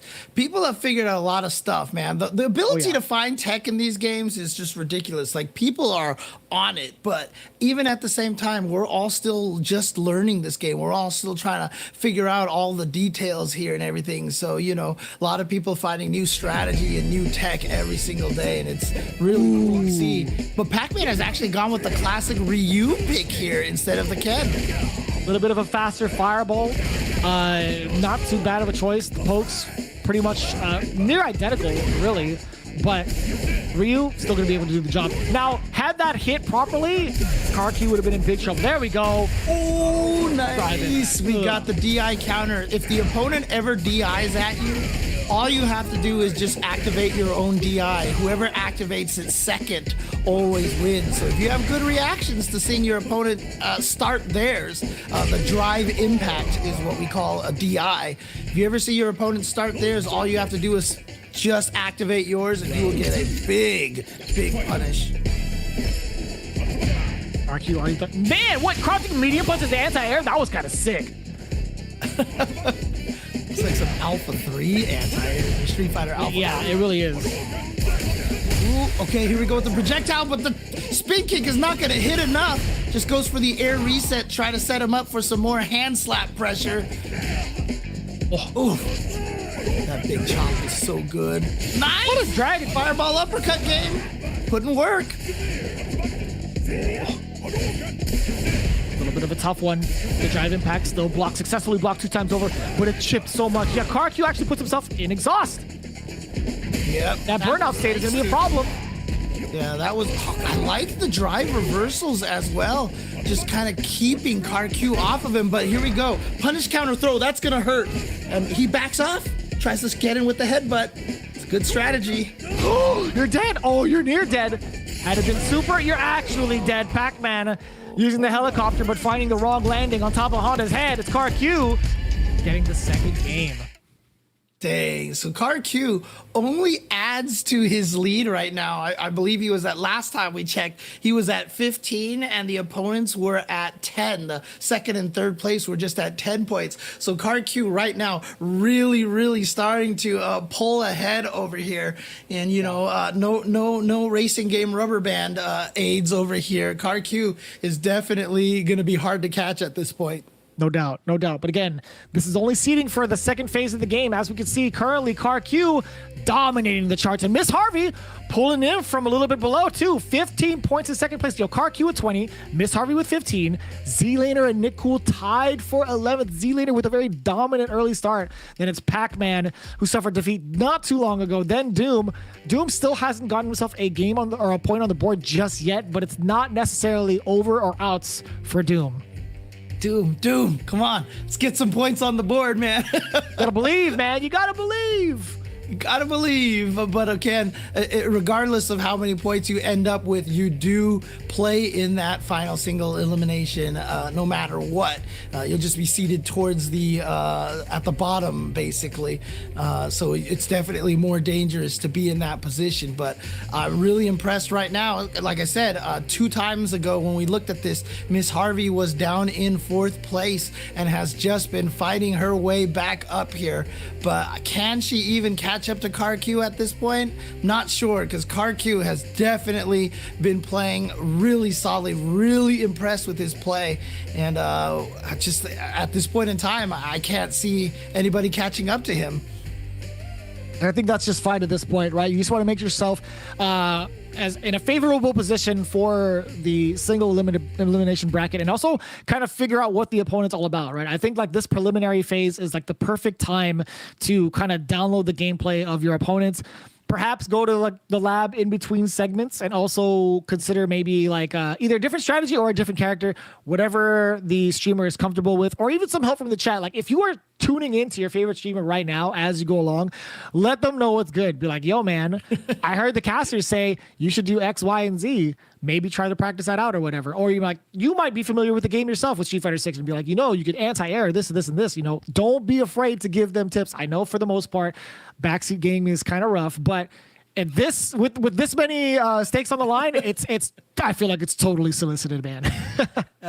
Absolutely. So again, shout outs to all 6 of the players coming in here and doing this event. They're still going right now at this point, and as we mentioned, CarQ looking very, very strong. And so do we know how many more matches that we have here for these players to go up against each other if they've actually played all of their round robin at this point? We still have one more set, actually. We still have to get Nick Cool and Miss Harvey on stream. They're going to be gearing up and ready to go very, very shortly. Then immediately after that, boy, do we have something really, really cool to reveal to you guys. Again, be sure to enter the giveaway, !giveaway, as we get into each and every segment. We're going to drop off some of those winners on the stream to let you guys know who's taking some of these cool prizes, all again powered by Intel. These Intel powered gaming devices are up for grabs here in the giveaways. Here we go. Miss Harvey versus Nick Cool, both modern Ryu. Okay, here we go. Yep. And of course, Miss Harvey up there in 2nd place right now. Nick Cool could definitely use some points right now. Definitely going to go in there. There's the fireball game. That's going to be just fine. I feel like for Miss Harvey as Nick Cool, he's trying to figure out like what to do about it, right? Like, do I parry it? How do I sit there and block? What's happening? I'm taking a lot of damage. Miss Harvey's like, you know what? Hey, I've had this done to me at my EVO performance. Maybe I should do it back to them. I like it. Oh, wow. Just jumped right over the Dragon Punch. It was the right idea to try to get that anti-air. So now Miss Harvey with the life lead at this point in time. Ooh, but Nick gets the air-to-air. He's in burnout, however. So definitely doesn't have access to a lot of the things like the drive parry and the drive impact. Miss Harvey just needs to get one more hit in there. What a Dragon Punch by Nick. Oh no! Too early on the super. Yeah, I don't know. I was gonna say I was like a little bit on the antsiness of Nick Cool throwing out that Shinku Hadouken, but Miss Harvey not missing the punish on the super this time. But again, a lot of fireballs. Man, what an interruption! That uppercut was disgusting, and Miss Harvey threw the drive impact. What? Right. And now full screen away combat over here, just parries that whole thing, builds up a bunch of drive gauge as a result. Oh, big punish? Okay, just goes for the throw, but it wasn't a punish counter timing, so it didn't get as much damage as it could have been. Oh my god, back-to-back crouching heavy punches from Miss Harvey. The throw into the super and the punish with the Jodongeki. That's actually massive damage. Back-to-back crouching heavy punches, but it's the DI from Nick Cool. How does he capitalize? It's a jab, it's not enough. Another DP. Oh, look at this. Just goes for the DP. And look at this, making the comeback, but then gets tossed at the last second. Miss Harvey takes game number 1. Oh, man. Super close match there. And now we're going to take this to the streets of London. Let's go. Yeah, good old King Street, where all the businessmen come for their street fighting enthusiasm. I guess their street fighting kick, I guess, and also drink to the bar. see Nick Cool just coming in there, going with the Dragon Punch strategy. But look at this beautiful drive impact to counter Miss Harvey's drive impact. Mistimes the median, gets caught by the wake up throw. And he's sitting there. He's contemplating the attacks. He's parrying everything. Back-to-back fireballs from Miss Harvey. Playing this strategy is going to be so beneficial if the opponent does not know what to do about it. Listen, if it ain't broke, don't fix it. That is a classic strategy. And before you get into like the next phase of your fighting strategy, you just got to keep going with what works. It's just traditional gameplay, right? That is like the perfect standard right there. Just throwing out the fireballs until they can figure it out. Yeah, and that's the strategy that you have with Ryu. That's the way he's been playing since the beginning. Just chucking those fireballs across the screen, forcing the opponent to try to get in. And, you know, it's about frustrating the opponent with that strategy. And so Miss Harvey definitely going with that. Oh, no. Back to the original sides. Big punish here. No, just walks up. Tried to maybe parry a second uppercut. And Miss Harvey doing some big damage, too. That's going to land? Yes, sir. Super art. From the Cool, still at a deficit. Eats the Dragon Punch just right to the face. All right, Miss Harvey just needs to get one good hit in right now, but gonna eat that super fireball. One walk up throw by Nick, and a wake up throw from Miss Harvey to take it 2-0 over Nick Cool. Who has definitely abandoned the Zangief strategy here. That could have still gone either way towards like the end of it, the way that Nick Cool was playing. But Miss Harvey again being able to get that last second throw and get themselves 2 games over Nick Cool. That's gonna be pretty significant, right? I think that just maintains her second placement so far, if I'm not mistaken. Yeah, so good job. And yeah, she's going to keep going up there. But as we mentioned earlier, pretty sure Card Q at this point in time is probably going to, it seems like he's going to finish this in the lead and be seeded first in the tournament. But as we said, Miss Harvey started off a little slow, but has really climbed back up. And we're going to see Pac-Man going up against Z Laner now with the classic lore match of Ryu versus Ken. Oh, hell. That was the most advanced frame kill I've ever seen, James. There were so many things going on the screen and still got the punish counter. That's what I'm talking about, Pac-Man. Oh, and that's a really cool end to it, by the way. That is a really cool way to end the first round, but it's Pac-Man. Of course, it was a trade-off, right? They both hit each other at the same exact kind of move, both with a Dragon Punch, but Pac-Man just had a little bit more life in that exchange. Or actually, I should say significantly more life in that exchange. I always call that like the classic Hong Kong Kung Fu movie ending where you see 2 people hit each other and then it just goes the end and the credits start rolling, you know? Ooh, wake up DP there, beating the spin kick. And now this time just jump in DP. Seems like Pac-Man has found a good strategy here, using that Dragon Punch at close range. Gonna get over the fireball. They're just trying to shake hands, James. They're trying to channel their ki and shake hands. Is what it is. I mean, that's what you know Ryu and Ken do, right? Always with the fist bumps and such. But here we go, Pac-Man taking game number 1 over Z Laner. Oh, that was last game. We hopped right into the 2-1. We hopped right into the business with Pac-Man. So Pac-Man did get the 2-1 over Z Laner. That's gonna be a pretty big shakeup, I think, if I'm not mistaken, according to the leaderboards. But as it stands right now, they're still stuck like right in the middle of it all. But we still have plenty of other players still kind of like playing and getting themselves their points for their final round of the round robin.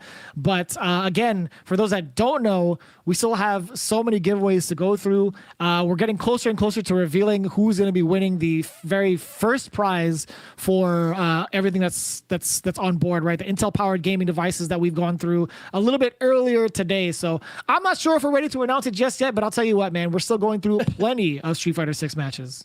Yeah, it's going to be the first giveaway is going to be a Intel 13th gen powered MSI Raider. And then, of course, we also have a Street Fighter 6. Oh, actually, I think I have just gotten word that we are allowed to announce our winners for the first round of giveaways. Vicious, you want to do the honors?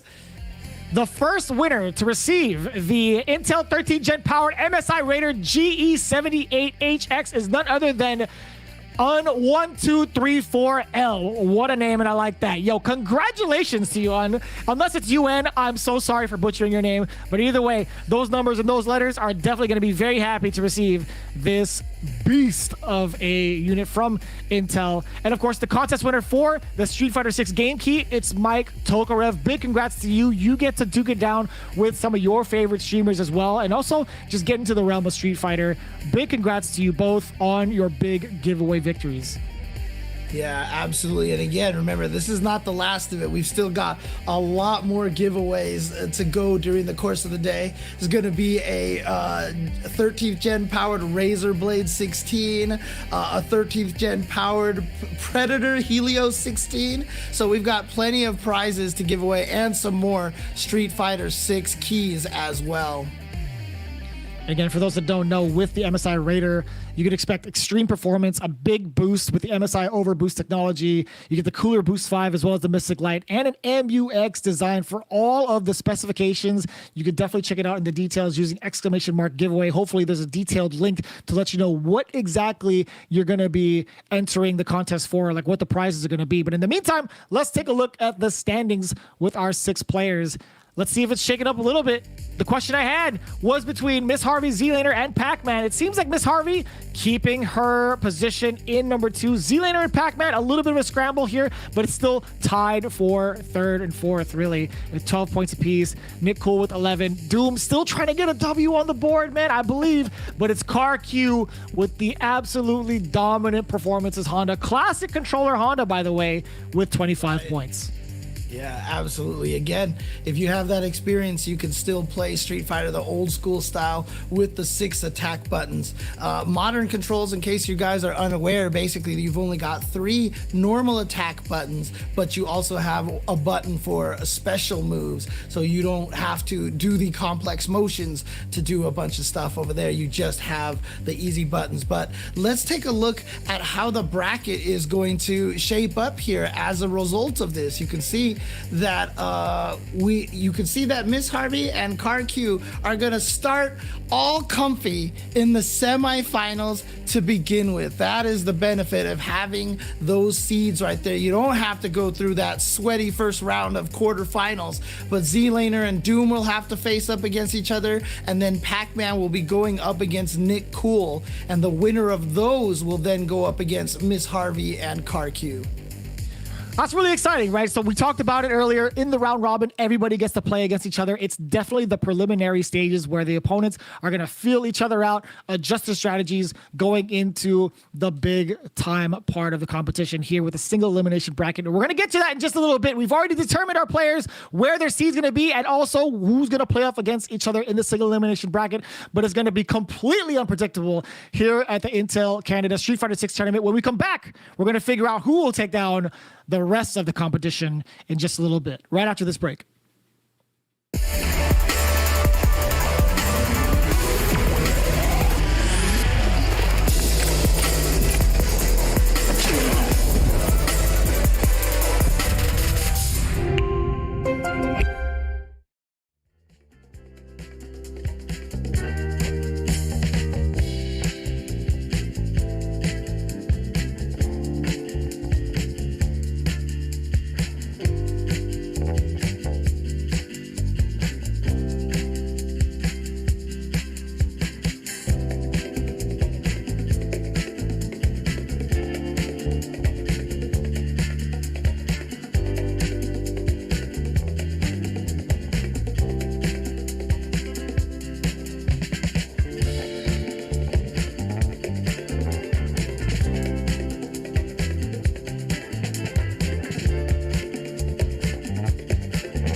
Welcome back, everybody, to Intel Street Fighter 6 tournament from Intel Canada with our top 6 streamers coming in, of course, from Canada. You got to meet them a little bit earlier, but allow us to reintroduce ourselves. My name is Vicious, here with James Chen to give you all of the Street Fighter 6 action that's been going down today. Now, we've established the placements for the single elimination tournament coming up in just a bit, but for those of you that just happened to miss it, we had to go through an extensive round-robin tournament with all of the streamers thus far. And also, just to kind of let you guys know, we still have that giveaway going, so exclamation mark giveaway if you want to be a part of it. But this is the current standings. Now, James, tell me what I'm looking at right now and how dominant CarQ has been so far.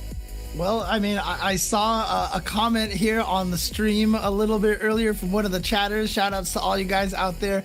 That CarQ had been streaming mostly Street Fighter 6 all of the past week. And you can see all that training paying off over here. He is in the lead with the 25 points right now and doing it with the Honda and looking absolutely dominant. But, you know, right on his heels over here, finishing the round robin in second place was Miss Harvey, who has competed at EVO. So she is a certified, verified EVO competitor. And so she has locked herself in the second place. And as a result, CarQ and Miss Harvey do not have to play the first round of the single elimination. It will be Z Laner going up against Doom, as you can see here. Seed 3 going up against Seed 6. And then Pac-Man in the 4th seed going up against Nick Cool in the 5th seed in the first quarterfinals round. And of course, we saw in the round robin, it was a 2 out of 3. It was a best of 3. But now we are moving to a full best of 5. So it's the player who gets to 3 wins first will be moving on, and it is single elimination.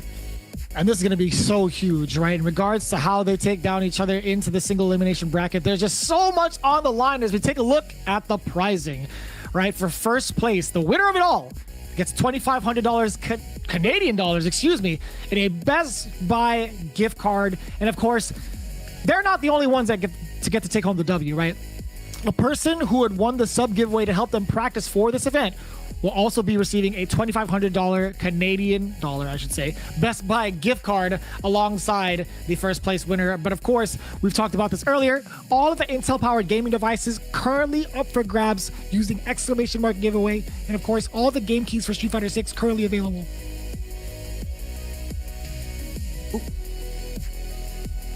Did we can you guys, I think I've lost Vicious here at this point. Yes, but just want to remind everybody here that on these giveaways, we still have a bunch of giveaways here. It is going to be a Razer Blade 16, a 13th gen. All of these, of course, are powered by Intel 13th gen, but it is going to be a Razer Blade 16, a Predator Helios 16, an Asus ROG Strixscar G634, and an Asus Zephyrus, M16 for 2 more winners. We've got 4 more things for you guys to obtain, and of course, during every one of those giveaways, someone will also be gaining a Street Fighter 6 key. So if that is something that you would love to also get into as well, you have the possibility of winning a Street Fighter 6 key as well. So lots of prizes left here on the stream. So continue entering that giveaway, and you may be one of the lucky winners of these prizes. No doubt. And that's a pretty hefty prize itself, right? The Intel 13th gen powered Razer Blade 16.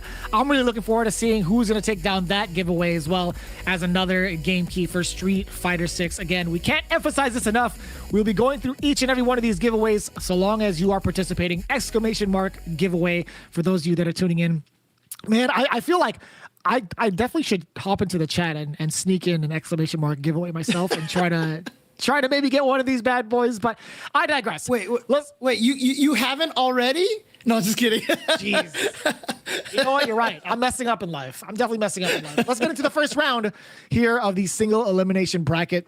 Best of 5. I want to know who's going to be able to take down the other, but it's going to be happening very, very soon. Now, we've talked about Doom 49 not being able to accumulate any points just yet, but I feel like, you know, there are some players that kind of like downplay their skill a little bit and end up taking down some pretty significant players in the bracket. I wonder if that'll actually happen in the first round. Dude, perhaps. I mean, that's what I was thinking too. Maybe he's just kind of, pretending he's hustling everybody right now. He's got the Philip Banks thing. He's gonna be like, all right, Jeffrey, give me Lucille. Bring and out then, Lucille. everything turns around. Yeah, the whole thing. I'm playing the song. The whole thing. So here we go. Let's see if Doom can come here and surprise people. But Z-Laner looked pretty strong early on as well, and he did finish in the 3rd seed for a reason. And so starting off here with Doom in the corner, pressure time. Oh, that was actually a really, really smart parry coming in from the side of Z-Laner. Now, Doom has actually gotten himself a different type of a strategy from early on, but I can't believe that punish counter. What? Oh no, that super's gonna hit right there. Strike, invulnerable, definitely gonna work to go right through that attack from Doom. And here it goes, Z-Laner starting off with the first round. Still got 1 bar from the side of Doom. And again, I like this overall strategy.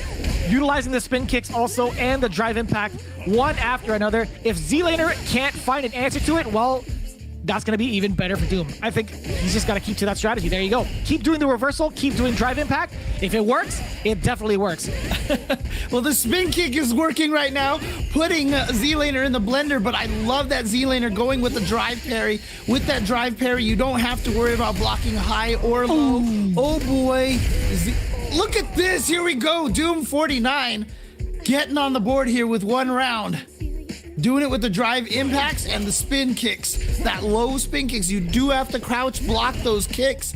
But like I said, if you activate the drive parry like that, it'll block all the directions for you, like we just saw from Z-Laner. And sneaking in a strike command grab as well, back to back. That's Doom at 4 metal levels too. Yeah. The next was gonna hurt. Nice reaction with the super, just to blow up the Tatsu. James, remember what I had said prior to the match starting? You could be downplaying your own skill just to get your opponents comfortable. That was pretty convincing, man. Those last 2 rounds from Doom 49, pretty convincing. Look, Doom had 0 points in the pool period over there. Like we said, he was just saving it now. Now it's serious time, right? What do we say in the FGC? Save that stuff for Nationals? Here we go, it's Nationals time. You gotta make Canada proud. You gotta show the rest of the world how much money you could really fit on that Best Buy gift card. Oh, drive impact, the spin kick. It is just causing Z-Laner so much frustration right now, yeah? You see getting caught low all the time. The Tatsu's not working, but the level 1 super right through the Tatsu again. Doom. He's been playing us for he's playing the long con, Vicious. Listen, man, if it works, it works. That is a bona fide FGC member if I ever seen one. Let's go Doom. That's what I'm talking about. Well, let's talk about Z-Laner a little bit, right? What does he need to do to kind of get himself readjusted to this strategy? I feel like that right there, the plasma, chucking the fireballs, I think that'll be way more beneficial than what he was doing initially. And he's starting to get that idea, right? Yeah, the other thing too is that whenever he blocks or even just parries that low spin kick, Manon is actually very punishable in that situation. So if he just plays defensively and blocks that, we got a perfect parry! Oh! I was looking for that. I was looking for that the entire time. I wanted to see at least 1 perfect parry from somebody, and it's Z-Laner to not only execute that, but also execute his opponent in this 2nd round, getting the fireball trade-off. Now it's the final round here in Game 2. But that's points 3 out of 5 now. But like I said, if you do block that low kick is very fast for Manon and reaches very far. But if you block it, she is very vulnerable, and you could definitely put her in a world of hurt. And that's something that Z-Laner hasn't taken advantage yet. Did we see a drive reversal? He's trying to get away. He's trying to get away. That was a drive reversal from Z-Laner. Like, I don't even see like current day veterans utilizing that technique. Right? Oh, see, there we go. Perfect. Right there. He was able to block it and get the punish. That's what I'm talking about. Hashogeki. Getting a decent amount of damage. Shinku Hadouken. Man, that is a great way to actually spend all 3 bars. If you're not trying to like put it all on 1 big super because you're not sure if you're going to land it, you know what? Try 2. That's totally fine. All right. So that's now 1-1 apiece between the 2 players here. Now, see who can actually get into the 2-1 lead. Doom is going to continue with this low spin kick into the drive impact strategy here. Let's see if Z-Laner has learned from what he did in the last game to take the victory. Oh, we're seeing a little bit more composure. So I thought on defense from Z-Laner, but now it's all offense, and that's totally fine too. Drive impact does get blocked, but not the down below spin kick from Mano. Oh, the driver's on the other side. Wait a minute, Doom reacted just in time. Drive impact counter right there, but Z-Laner still with the lead, trying to push Doom into the corner. Doom does manage to get out, and here we go. Back to the spin kicks and the drive impact and the super strategy. That was sick.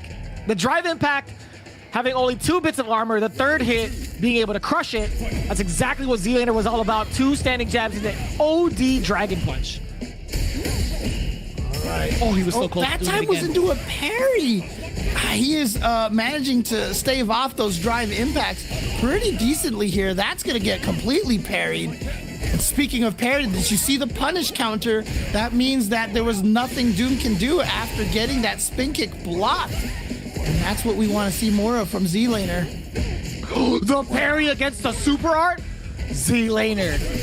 He's actually evolving. Yeah. Z-Laner the god right now. The drive parry is a new mechanic here in Street Fighter 6, and as you can see, you can treat it like a block button in this game. So, you know, if you actually want to play defense in Street Fighter 6, you can definitely take advantage of that drive parry. Just have that ready to go. You know, it's a good way to have defense against attacks and really helps shore up your defense when you're just getting into Street Fighter. Right. You don't have to worry about left-right mix-ups. You don't have to worry about high or low mix-ups. It is truly like the ultimate guard. It does have its drawbacks, meaning like if you're too predictable with it, you can get thrown out of it for extra damage than you would normally take off of a throw. So just an FYI, again, if you're pretty new to the series, parries can be your best friends, but it can also lead to your downfall even quicker than you think.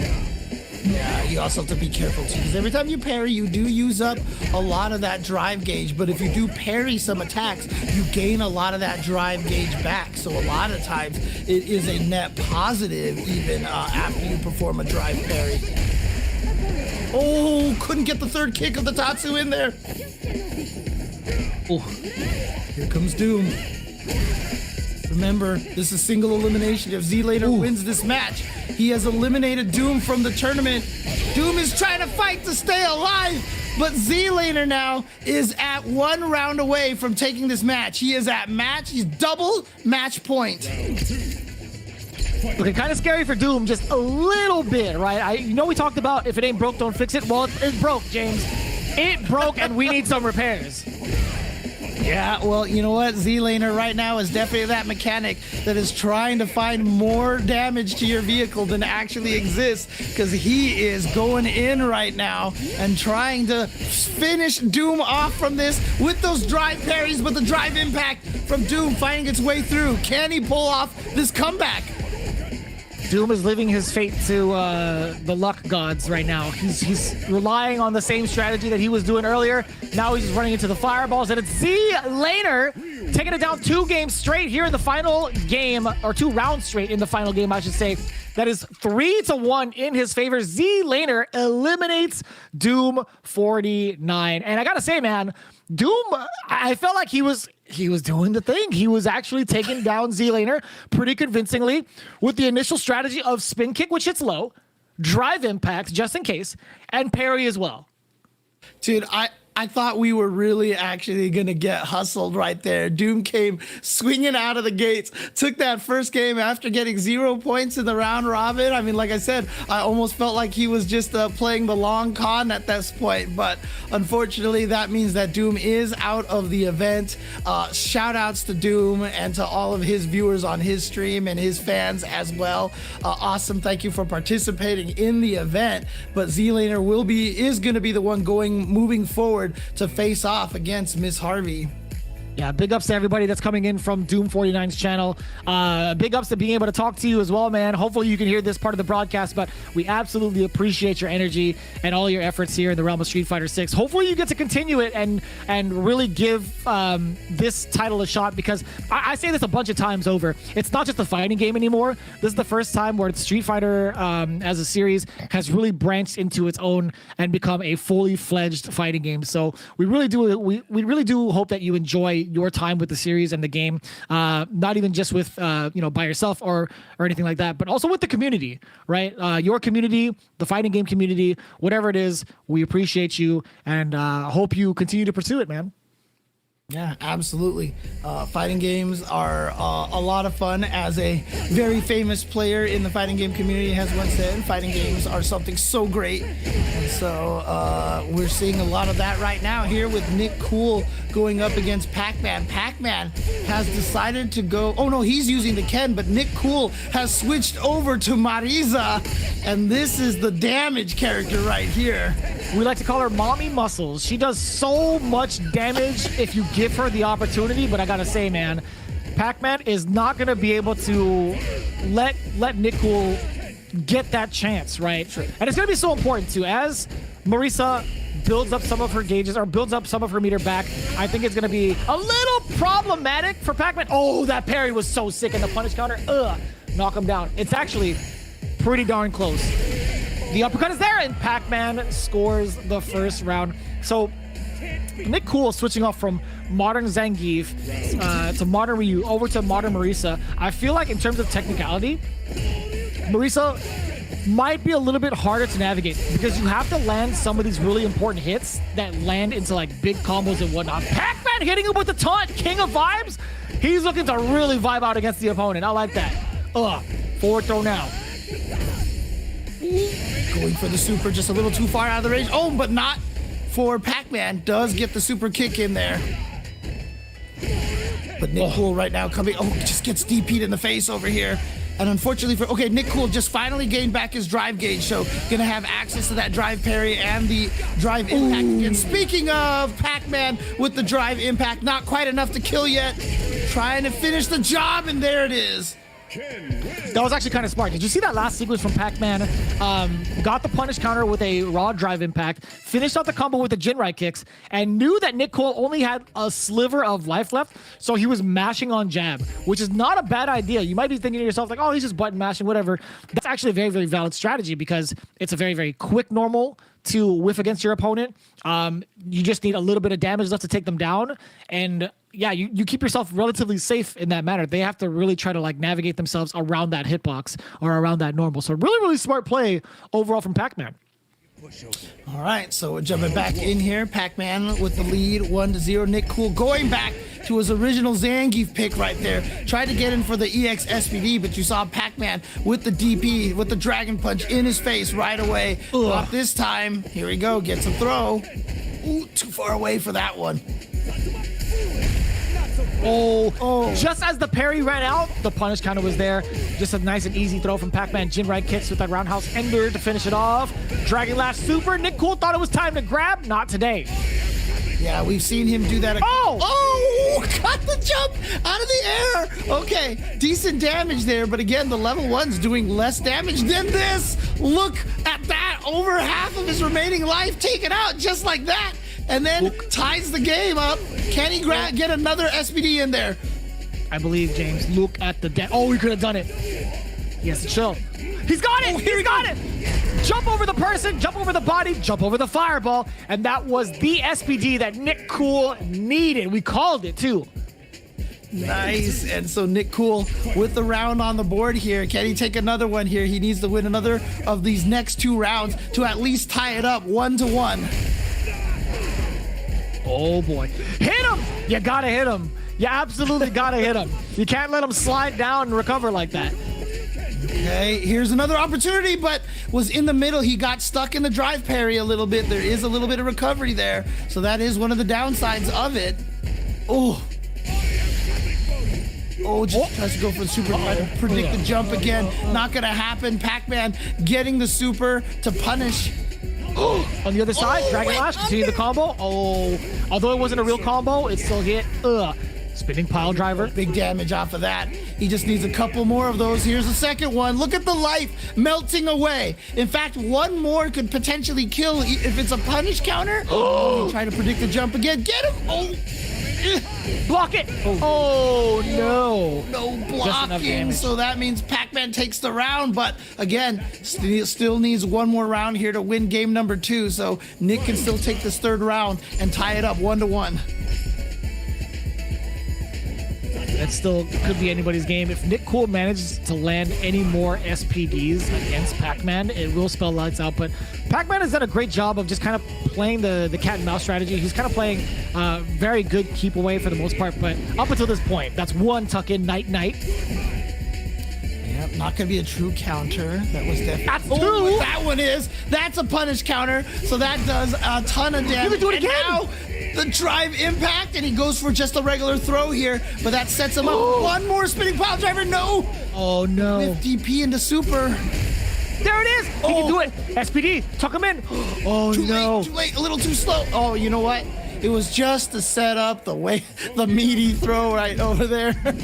Exactly what Nick Cool is on the board now. It is 1-1. Advanced level frame trap is what it is. That's what we like to call that. All tied up, correct. 1-1 between Nick Cool and Pac-Man. It's very, very close, I gotta say. And we're starting to see that evolution too. Nick Cool is no longer running into things that he should.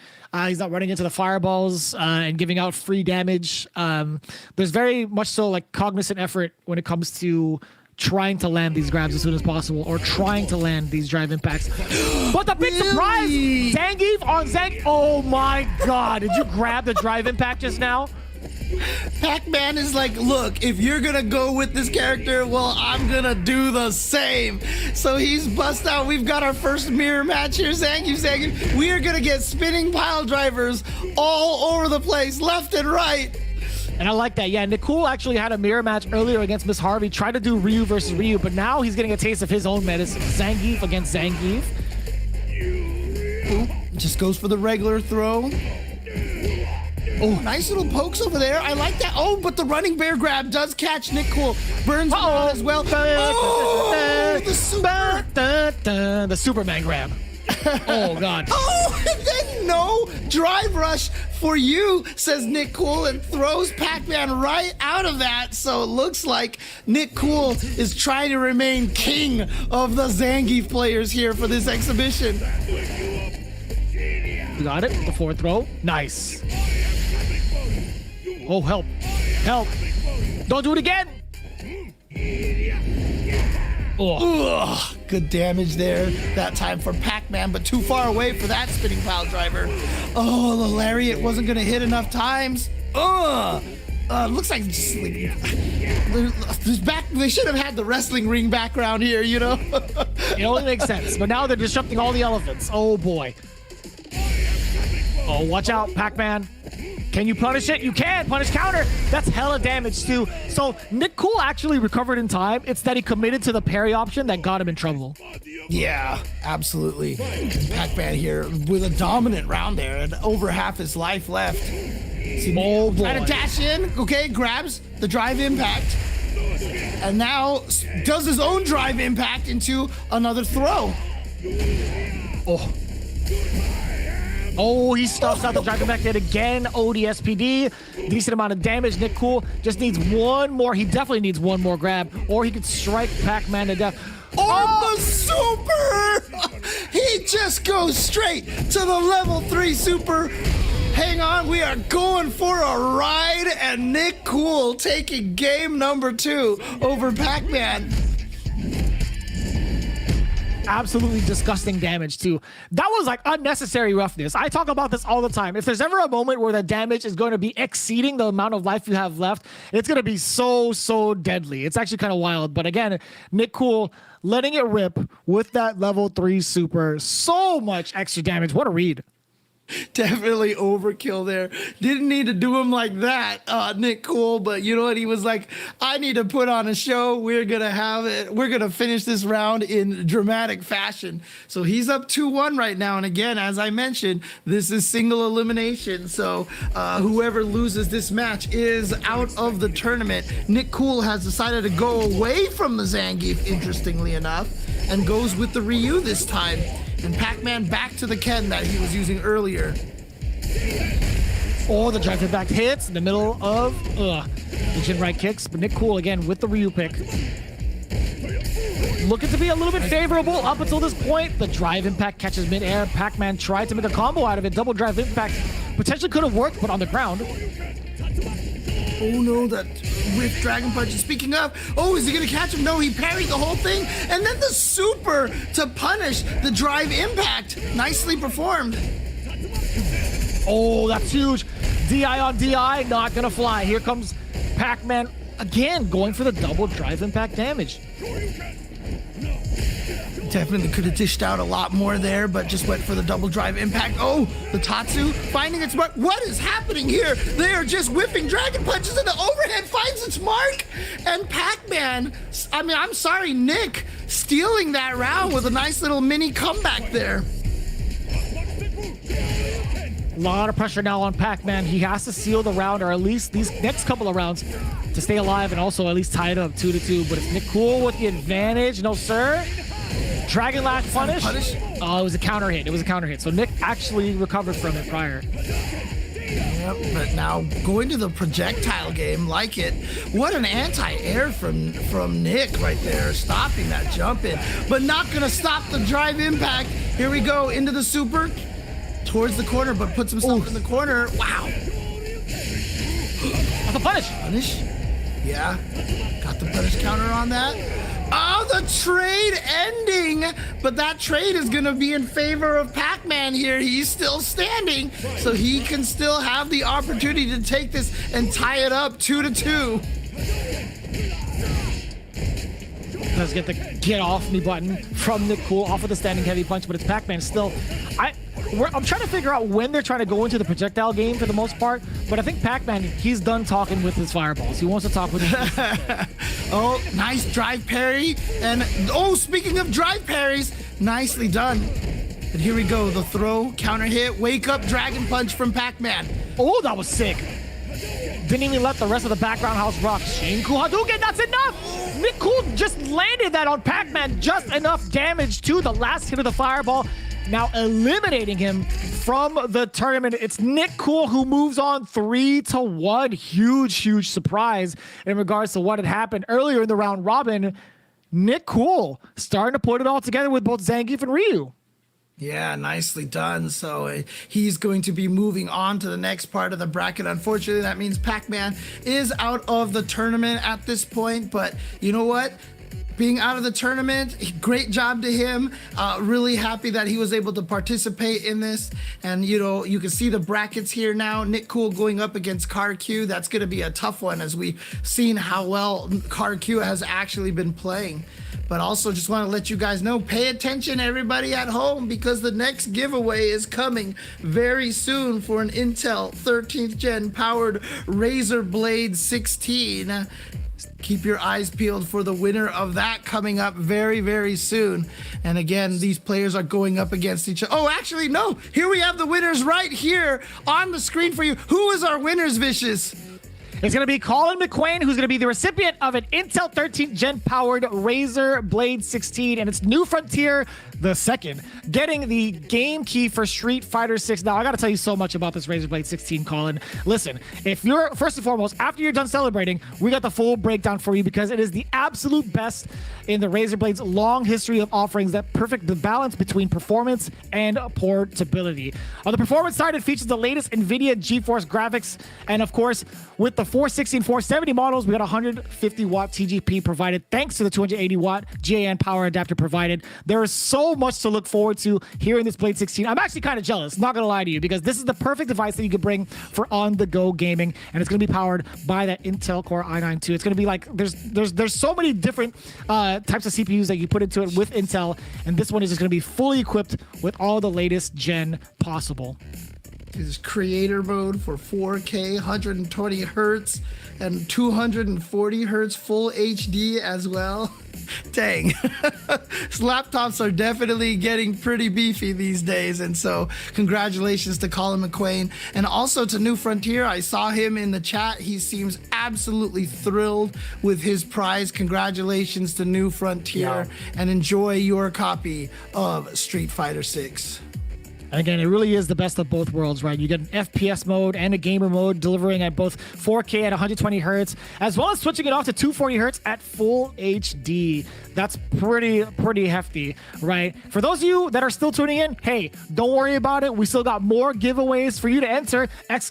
!giveaway. Also, be sure to follow at Intel Canada on YouTube for all of the details. In the meantime, again, these 4 remaining competitors are competing for that first place 2,500 Canadian dollar Best Buy gift card, and also to hook up their sub giveaway winner, the trainer, for their event. They're also going to be receiving a very nice gift, a $2,500 Canadian dollar, I should say, Best Buy gift card. I'm going to get that by the end of this segment, I promise you. Canadian dollars, all right? Still a good amount of cash in that Best Buy gift card. And also, in the giveaways, you can also enter to win yourself a Street Fighter 6 game key to throw down on all the action. Yeah, again, perfect time to get into Street Fighter 6 here. And so, definitely want to make sure you also have the proper machine. So even if you don't win one of these beautiful Intel-powered laptops over here, definitely keep an eye on it and consider grabbing one yourself for all of the on-the-go gaming needs. So you too can play Street Fighter at the airport while waiting for your flight, like all of the professional fighting game players out there. Or even like the pro streamers, like we had Pac-Man earlier, right? The king of vibes. The vibes never dies with that guy, right? He's able to stream for how many days consecutively? You too could do so now with your Razer Blade 16. Going into the next one, this is the semifinal, still best of 5. It's Z-Laner versus Miss Harvey. And I believe the third mirror match of the day. It's Battle of the Ordinary Karate Man. It's Ryu versus Ryu. Well, you can see Miss Harvey definitely trying to focus on this, the full screen fireball game, the projectile game as usual. But Z-Laner has been trying to stay in close range right here. You see Miss Harvey get out of the corner, and you see immediately tries to build up that space to just go back to throwing these fireballs here against Z-Laner. But Z-Laner says, you know what? I'm content to do this too. I can keep up with you, no problem here. Oh no, tries to get in here. Nice punish from Harvey, but the drive impact finding its way in there, but no combo off of that drive impact. Oh, and the Dragon Punch just shaking up the Tatsu coming in from Z-Laner. Wait a minute! The fireball it's not projectile invulnerability at all. It's not invulnerable to that at all. Oh no, Miss Harvey doesn't get the doesn't get a combo off of that. This is coming down to the wire. I thought that was a DP, but that one was definitely a DP from Z-Laner. Finds the hit with the donkey kick, and Z-Laner in a close one gets that first round. I love how he let the victory pose rock. That's how you know they were like taking a breather. They're like, all right, whew, that's the first round. One round at a time, baby. Let's go. So Z-Laner does have the lead, but Miss Harvey going for this strategy of the fireballs from full screen. Now, what she needs to realize is that some of these parries that Z-Laner is utilizing, it is kind of like helping him build back that drive gauge, but not too bad of a counteraction. Oh gosh, just going with the donkey kick right in the corner here. Miss Harvey is trapped in the corner. Opportunity for her to get out of there. Uses the wall bounce to get the side switch and try to build up the space. Uh-oh. But she does find herself burnt out. If she takes this chip damage, it's going to be so detrimental. Hey, she used the Tatsu to get past the fireballs. She does understand how the character works to a pretty good extent. We just have to see some of these hits land now. Oh, a little bit too early on that sweep. Missed its target. Z-Laner with the wake-up Tatsu.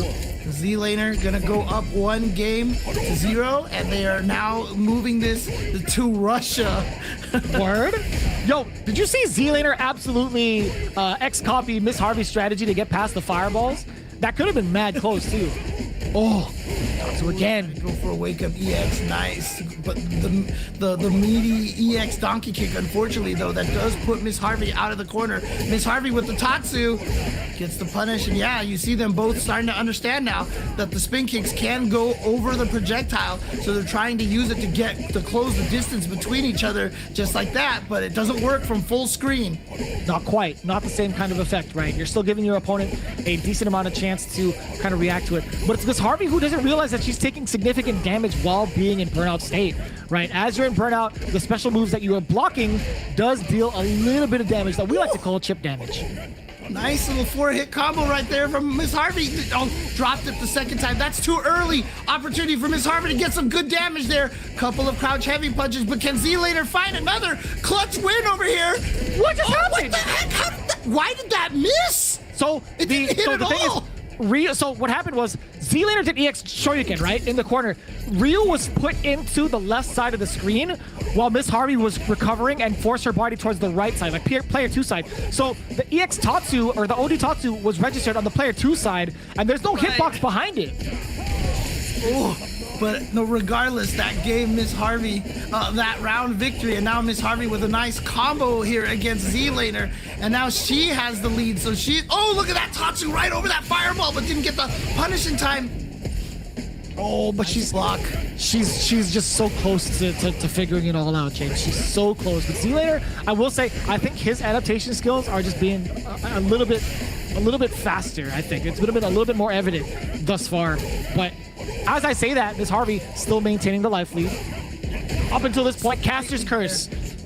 Yeah, not anymore. Oh, almost made it over that Tatsu. Nice crouching medium kicks right there to get the hit. Oh, no punish on that DP, but still manages to get the throw. You see her desperately trying to get that full screen again to try to start the projectile game. Here we go. Miss Harvey with a slight lead, but Z-Laner has been better about throwing the EX, the overdrive fireballs. Watch out. Good block. Oh, he can't. He can't block it. That is the deadliest pinky toe known to man. I'm telling you, man. He's traveled around the world, hasn't washed once, and it just so happened to hit you right in the eyeball. Z-Laner getting hit right with the Jodangeki at the very tip. The reason why he took that damage, it could have been either he didn't know it was coming from that far away, or it could have been chip damage. Right. But nicely done there. Miss Harvey does tie it 1-1. And you can see right now, when they get full screen and throwing fireballs at each other, Z-Laner tends to win that exchange because Z-Laner has been throwing the overdrive fireballs, which Miss Harvey has not been doing a lot. There's 2 hits of the overdrive fireball, so it just goes right through the regular fireball. Oh, but Miss Harvey now has no overdrive meter at all, so she can't throw the EX. She is out of meter. Just slowly building that back up, being in burnout mode. And we'll take this, the 1-button special. As long as we get to chuck plasma all day, it's totally fine for Miss Harvey. But that OD fireball coming in from Z-Laner, he understands how to get past the plasma spam. That's gonna hurt. That's a punish counter throw. Gotta punish it. Oh, the drive impact. Oh my god. Oh. They could not find the last hit, and Z-Laner is gonna find that one and go up 1-0. Oh, that could have gone either way too. Miss Harvey getting clipped right as she needed a jump back heavy punch against Z-Laner. I want to see some of these hits land. There you go, meaningful impact right there. That was an auto combo, or assist combo, I should say, off of the lights. Over the fireball, just fine. Way to navigate the plasma being chucked by Z-Laner.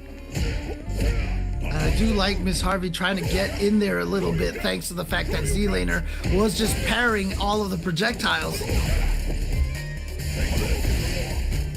I like that. There's the overdrive fireball from Miss Harvey. It's one of the first times she's thrown it and really punished Z-Laner for trying to challenge with the fireball back. Z-Laner says, I don't care if you have the life lead. I'm chilling back here. Oh. Well, that's fine for Miss Harvey. She's just chilling. OD Tatsu again, not finding the mark, the parries. From the side of Z-Laner, he's going to do a little bit more than that. He tries to commit to a Tatsu, a raw one at that. Miss Harvey pretty much on all offense. Ooh. Help. Turned himself out with that drive parry, so he doesn't have access to it anymore. See, Miss Harvey. Ooh, that was sick. That was actually kind of godlike. I'm gonna take notes on that. OD Tatsu mid-air to stuff out the anti-air approach or anti-air option from Z-Laner. That was actually kind of nuts. And you see it vacuum Z-Laner clear across the screen. That was so sick. That was definitely like a combo exhibition setup right there. Okay, Z-Laner now with the lead here in this. Oh, nicely done. Miss Harvey gets the Tatsu over the fireball. There you go. What a read from Miss Harvey too. Uh-oh. Z-Laner starting to, he's trying to steal the homework. He's trying to copy the homework, James. Uh-oh. Oh, and Miss Harvey pressed the button. This is definitely going to kill and give Z-Laner the third game here to go up 2-1. Man, all that meter, and you can't take it with you. That's really unfortunate. Miss Harvey also had a full chunk of critical art on deck waiting to let loose, but it's Z-Laner who manages to get his off first. But for the most part, you're starting to see the back and forth adaptation between the plasmas being chucked. So the Hadouken strategy is at first working, but then you see the addition of the Hurricane Kick, right? That's going to allow Ryu to bypass his own fireball, which is kind of great, right? In these mirror matches, it's really, really cool that all the characters have great tools to contest against their own toolkit for the most part. Yeah, a lot of people out there feel like mirror matches are a little awkward, but I'll tell you right now, the Ryu versus Ryu mirror match has always been one of the most classic fights in all of Street Fighter history. You know, long gaming sessions always seem to end up in this Ryu versus Ryu matchup because this is such a fun match to play. Oh. Background House finds the mark, and now it's OD Fireball coming in from Z-Laner. Very active with the meter, but it's still not... Oh, sorry, that was Miss Harvey that maintains all of that damage. So Miss Harvey's chilling, does have a significant life lead. They're both letting out their parries. They're trying to gauge like whose key is stronger. It's like the classic anime showdown. Because it was a counter hit, that light kick actually caused a knockdown and was able to juggle into the donkey kick. Nice. And Miss Harvey with a huge lead here. But yeah, those EX fireballs, they just erase regular fireballs. In previous Street Fighter games, it would trade like hits, but now overdrive projectiles just literally eat right through them. Yeah, a lot of durability on those bad boys. Yeah. Oh, look, we see Miss Harvey with just threading the needle, jumping over these fireballs all day. But Z-Laner slowly making the comeback. Oh, and it's Miss Harvey with the jump short right after the Jotangeki, gets the knockdown, immediately continued to pursue offense. Yo, Miss Harvey, I see you. Yeah, Miss Harvey got a counter hit off of that, so Z-Laner might have tried to Dragon Punch, but remember, in this game, the regular Dragon Punch has no invulnerability, and so you have to use the overdrive one like that to beat meaty attacks. And I like it. Back to phase one. Miss Harvey's chilling. Oh, she's so smart. She figured it out, James. She's letting Z-Laner rock with the parry so that he wastes meter. Yeah, just realizing throwing fireballs while he's parrying like that is no point, so she tried to move in and punish Z-Laner. So back to this full screen. You see how she's trying to bait Z-Laner into throwing more projectiles and get in there? I like that. But Z-Laner has the corner position right now. Dangerous for Miss Harvey. Oh, goes with the drive impact. Let go of the parry just a little too early and got caught with that big punish counter from the drive impact. All tied up, 2 games apiece. Oh boy, here we go. But again, we have seen the adaptation for Miss Harvey. When she sees that Z-Laner is going for the drive parry a screen away, she stops throwing the fireballs. And you see, she's just stopped and now is waiting. I think that's trying to adjust to what Z-Laner is trying to do. Z-Laner trying to push Miss Harvey into the corner. I love the walk down from Z-Laner. Oh. Big punish opportunity. Gets the knockdown with the sweep. And it's Miss Harvey really setting the pace against Z-Laner, really controlling the screen with not only the fireballs, but her movement also. She was stuck in the corner earlier, but she's really found her spots, when to readjust, and also when to capitalize on some of the big mistakes that Z-Laner's making. Ooh, a trade with the jump attack. But Miss Harvey, oh, nice jump in timing, but missed the jump kick, unfortunately. Oh, and then the raw Tatsu right there, finding its mark. Miss Harvey trying to get back to this fireball game. Watch out, the super, no projectile invulnerability. Oh! And it's OD uppercut coming in from Miss Harvey, taking it down. Now looking at match point. Yeah, was down 1-2, but like I said, in that fourth game, it really seemed like she made the necessary adjustments and has been reacting to how Z-laners play. So look at that beautiful jump in and gets the combo. All right, Z-laner, he needs to take 2 rounds to stay alive here. That was definitely a save it for nationals moment. What a TP, but it only hit once. That was so unfortunate for Z-laner. Miss Harvey's just chilling while Z-laners in. Burnout, the jump in could be it could have been so sweet, James. She went for the air Tatsu instead, and now the fireballs being back into play for Miss Harvey. She does have the advantage because she still has drive gauge. It's Z-laner who's just about to build it all the way back up. Now he has access to those OD fireballs. He just threw it. Yeah, here you go. Jumps in, but again goes with the Tatsu instead of the regular jump attack. And so she's definitely eating some damage there. Tries to get in with that opportunity to punish. There we go. Drive impact. Can she finish this up? No! She decides to taunt him! Yo, was that some BM? Is that BM? I don't know. They're vicious? I don't know. But I'd love to see more of it. Oh, and Miss Harvey, no, the EX, the overdrive fireball, eating right through there. We're going to final game, final round. Damn, this is intense. Yo, Z-laner and Miss Harvey are cutting it tooth and nail in this mirror match, and it's so close. You're starting to see the adaptations. Is that juggling? Oh my God, if that juggled, I would have left. Yeah. All right, Miss Harvey doing a great job here. But now, Z-laner, yeah, you see Miss Harvey coming in there and says, yo, okay, you're going to try to drive parry everything? Here I come. There we go. Full combo into the Shin Show. Big damage here. Look at that life just drain away.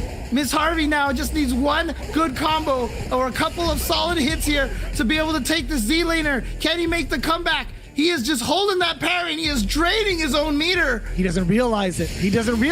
Oh, the super. Miss Harvey, it's your time to shine.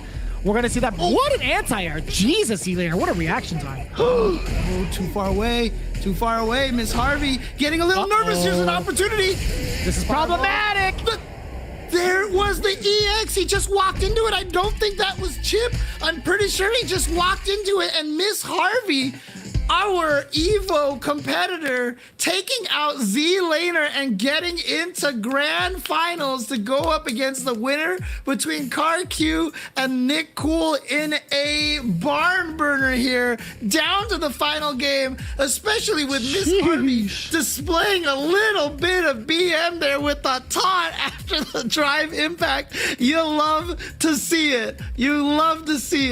I really hope that they had gone through the mapped out button control scheme, found the taunt button there. You're like, you know what?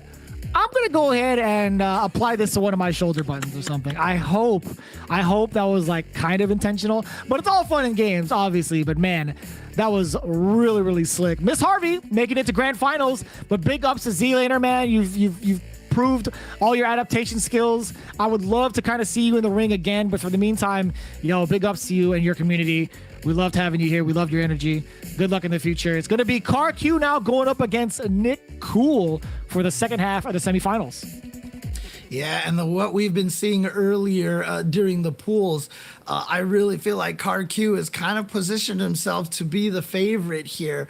As the people on the stream in the chat have been saying, he has been practicing hard for this event, playing almost nothing but Street Fighter 6 on his own stream here for the past week. So he was like, you know what? I see that $2,500, but you know what? There's another $2,500 for my training partner. He's doing it not just for himself, but also the winner of his giveaway as well, his subs. So shout outs to CarQ. But of course, Nick Cool's not going to go down without a fight. So let's see if CarQ can actually pull this off. We get the matchup I was looking for, James, by the way. We get the Honda versus Zangief. They haven't fought each other since Street Fighter the movie, okay? The live action movie, I feel like. I'm making it known. I'm making it lore right now. Do we get to do the... Probably. But yeah, you can. I still remember like Interpol, like trying to decipher what's happening. It was like, Captain, what's going on here? And you just see them just like ravaging through like the fake city. It's so cool. We'll see how this plays out. So, all jokes aside, CarQ, I will say this from a veteran's perspective, there is definitely some practice movement, some really practice combos coming in, and practice strategies overall from CarQ. You can see the deliberate tactics of what to do after like a headbutt, whether it's blocked or hit, etc. He goes in for like crouching jab or even like a butt stomp, right? So CarQ, not only familiar with the game, familiar with the character, but also familiar with the strategies, right? I will say this though, with the hands of Nick Cool, right? I think as long as he's playing modern Zangief, there is a chance for him to do decent damage off of those spinning pile drivers. Well, we got a drive impact here to start. Nice little drive reversal there to try to push CarQ off of him. Oh, counters the drive rush, and here we go. SPD from Nick Cool. Just walks up and does it again. Let's go. So sick. He's figuring it out, James. He's starting to believe. Oh, man. Neo's fighting Morpheus. Is that what's happening over here? That's exactly what it is. Uh-oh. That looks exactly like a scene from The Matrix 2 with like the 100 hands and like Neo trying to like dodge all of them. But CarQ, look at that. Getting the link even after the overdrive attack there. And now coming in with the headbutts. Nick Cool trying to get in there with a drive impact. Nice. What a reversal. That was so smart from Nick. Oof. There we go. Okay, that time the lariat beat the drive rush attempt. Trying to maybe catch a butt slam or something. Oh, but that SPD is gonna hurt. What a bait by Nick Cool. He's like, you know what? I don't need this meter. All my damage comes from this bad boy right here. Almost dead, by the way. If he lariats a headbutt, I'm gone, James. If he lariats a headbutt to win, I'm gone. Oh, punish counter. Look at this big damage here. Yeah, you get the whole combo off of that. And is that classic controls from CarQ still? Oh, the throw! He's got it! CarQ with the amazing comeback there off of the really nice combo. And that's game one going to CarQ, immediately going for the stance. Not the stance necessarily, but the charge, the sumo charge into the hand slaps. Praise the sun, basically. Exactly what that is. Oh, man. Oh, punish? Nope, no punish. He tried to praise the sun. Not going to get it finished, though, so he didn't get the hand slap charge built up. But he is going to get the drive rush here. And into the Oicho throw. Good old butt slam. Oicho again. You thought you had a grappler? Guess what? Sumos can throw down too. Give him the handshake. You're dead. Oh, God, I love that wind pose. It's so good. So sick. It's actually so sick. I considered being a Honda main just for that wind pose alone. Talk him in. Where are you going? Gets the wake up EX spinning pile driver. No, use the knee to go over the throw. It's airborne. It can't be thrown. So he avoided the Oicho throw. Oh, wrong super. Uh-oh, here we go. CarQ trying to make another big comeback. I love the wake up dashboard. The first throw missed, but he got the second one. Nick Cool again trying to predict something in the air. Oh, the level 3. Oh, this animation is so sick too. Oh, score! Oh, wait. Oh. Boom. Not quite Not dead yet. enough to kill. Oh, SPD! That's it! That's Nick Cool! He gets the round. Great recovery from that huge damaging combo from the CA, from CarQ. Nick Cool keeping his composure. It's CarQ who actually gave away the round. Yeah, and the dangerous part there is that CarQ used up all that meter, and now he doesn't have it for this round at all. So that meter, the super meter, doesn't come back between rounds. It just, you carry over what you had before. Brother, did you see CarQ do a standing round? Oh, wait, no way. I thought that was gonna hit. Or why doesn't that hit better? Why? CarQ actually did a drive rush combo earlier. Oh no, punish that. He didn't know, he didn't believe. Oh, backing out of the range of the spinning pile driver. That was so sick. Nope, that's not gonna grab. Punish counter into the hands. CarQ does end up taking that game despite that wonderful second round win from Nick Cool. And CarQ is going to go up 2-0 and try to continue this dominance. And also, don't forget, guys, there is going to be another giveaway right after this match. So do not go anywhere, but still keep watching here between these two players. Oh, wait, what? we're back on screen here. Yeah, I mean, we still got another game to play, right, between those two, but it's getting very, very convincing that CarQ, very much so living up to what he was saying earlier, definitely a fighting game experienced player, right? He's definitely been in the realm of Street Fighter 4, and you could see it from the way, first of all, he picked a classic controller. Second of all, he's hitting these links after combos that are pretty optimal, so he understands what's happening, but we'll see. Even gets the super cancels, etc., etc. So definitely. Oh, look at this, the drive impact counter. Nice. And to the spinning pile driver. Look at this damage. Nick Cool feeling it a little bit. Here we go, another spinning pile driver. This is a Zangief round if I ever seen it. Everything's coming up Zangief. Oh. Okay. Just blocks that drive rush. Nope, didn't get the hand slap. Oh, that's dead. That's hella dead. dead. Nick Cool taking the first round. He walked him down too. He's like, I'm not afraid of your hands, bro. Have you seen my biceps? They're the size of your head. The size of my head too, really. Nick Cool, of course, needs to win three entire games straight in order to defeat CarQ. CarQ just needs one more. So Nick Cool has about as far of a road to travel for this comeback. But look at CarQ with the pressure all of a sudden. Has the drive rush combo into the level 3 super. Draw the circle with their foot. And here we go. Toss him back in. Doskoy! And a leg slap too. Little knee slapper after that. Hands. Oh, yeah. And the big stop sign after that. Holds him off with a standing jab. He's like, stop right there. Keeping the corner pressure. CarQ now looking at match point. Can he get the big 3-0 against Nick Cool? Nick Cool definitely looking pretty solid here with some of the Zangief, but now CarQ saying, you know what? I've got those command throws too. Uh-oh. Just drive parry. He got him! Oh, he got him to jump! Got him out of the air! Here we go. Decent damage. Oh no, the meaty He's gonna do it to him now. Oh, he's gonna do it again. Yeah, he says, you know what? Parry this! Uh-oh. He's gonna go for a third one, James. After this, rodeo up. Bam, the damage. It's gonna be Oisho though, James. Watch out. Oh, he tried to jump. He jumped. CarQ, look at this comeback from Nick Cool. Oh no! And it cannot manifest itself. CarQ clutches it out with just the walk-up light punch and is gonna defeat Nick Cool 3-0. Man, I really couldn't call it either way. With the way the level 1 super had landed for Nick Cool, I was actually thinking to myself, all right, cue Guile's theme music now and maybe see a comeback. But it's CarQ. Just look at his record thus far, right? He's like at the top of the leaderboards, but also taking pretty big strides here in the actual bracket itself. 3-0 over Nick Cool.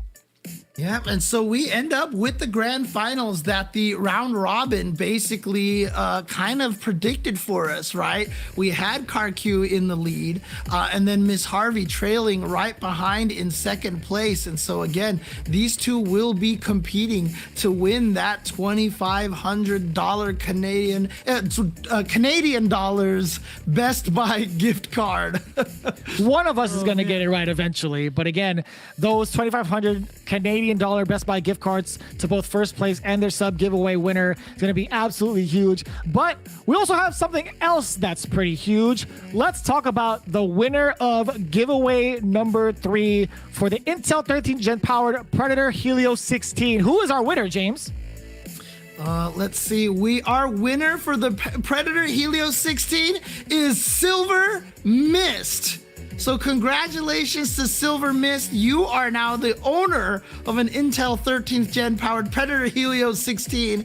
And Brooksy Jr. 18 is also not going to go away empty-handed. He gets to take home a key for Street Fighter 6 to be able to play all of the amazing one-player content and go online and try his stuff. But again, Silver Mist, congratulations. But again, that's not the last one we're giving. We have 2 more things to give away. There's still an Asus ROG Strix after Grand Finals, and also an Asus Zephyrus M16. So there's a lot more to give away. but No doubt. congratulations to Silver Mist for your prize. And it's coming in pretty clutch too, courtesy of Intel and of course the folks that are supplying the Predator Helios 16. Again, like, not only does it have like the beefiest Intel core that we could ever ask for, really, it comes for 2 terabytes of an SSD to get lightning fast load times for some of the more demanding games, right? So you're going to be max capacity gaming with Street Fighter 6 and whatever you would want to play with this hefty piece of machine. And it's not going to overheat either. They have the cooling system perfected because it includes a state-of-the-art cooling feature with the 5th gen Aeroblade 3D fans that really help push the CPU to maximum potential, right?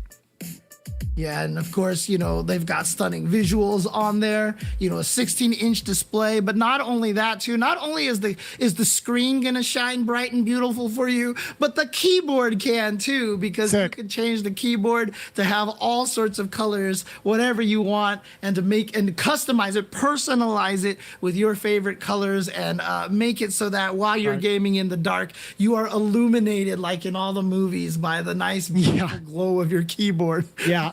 Big shout outs to Acer for this high-end piece of technology, man. Again, big shout outs to Silver Mist for getting the Acer Predator Helios 16, and also big shout outs to Intel for gearing it up to its max potential. So after, by the way, as we get into our grand finals, we do have some more prizes to give away, and all you got to do is enter ! giveaway in the chat, fill out all the details there. And also, if you wanted to get yourself into the game of Street Fighter 6, you could do the same thing. Enter ! giveaway ASAP. And of course, after the grand finals is over, it's not even just one more giveaway.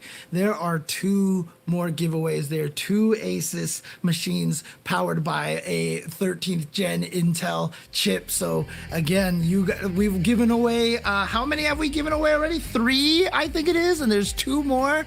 I mean, you can't ask for a better benefit than getting some laptops for watching a stream here and following Intel Canada on Twitter at Intel Canada. So make sure you give them a follow to see all of the updates and all of the awesome things that Intel Canada has to bring you guys. And this is absolutely huge, man, because again, you guys are seeing a really big step forward in the realm of fighting games and even gaming in general. What better way to gear yourself up for that future than with some of the big giveaways that Intel has provided? Again, ! giveaway. You got to make sure to be a part of it in order to win.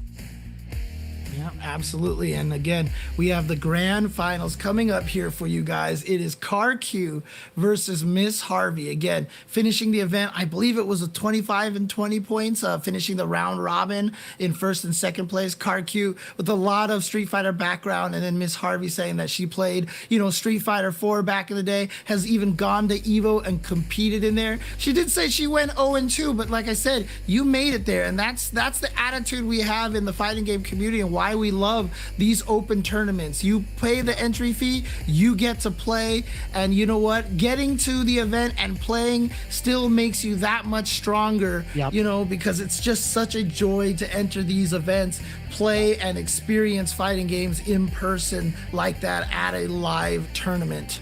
No doubt. The fact that you actually put yourself out there to even be in an open bracket tournament is already speaking volumes, right? I'm more of a man of like a put up or shut up kind of thing. The fact that you actually went and competed, that takes a lot of nerve too. So I mean, like that's amazing work that you're able to even show up to some of these locals, but also at one of the biggest fighting game tournaments we could ever ask for, which is Evolution. So really big ups to Miss Harvey for even mentioning that tidbit.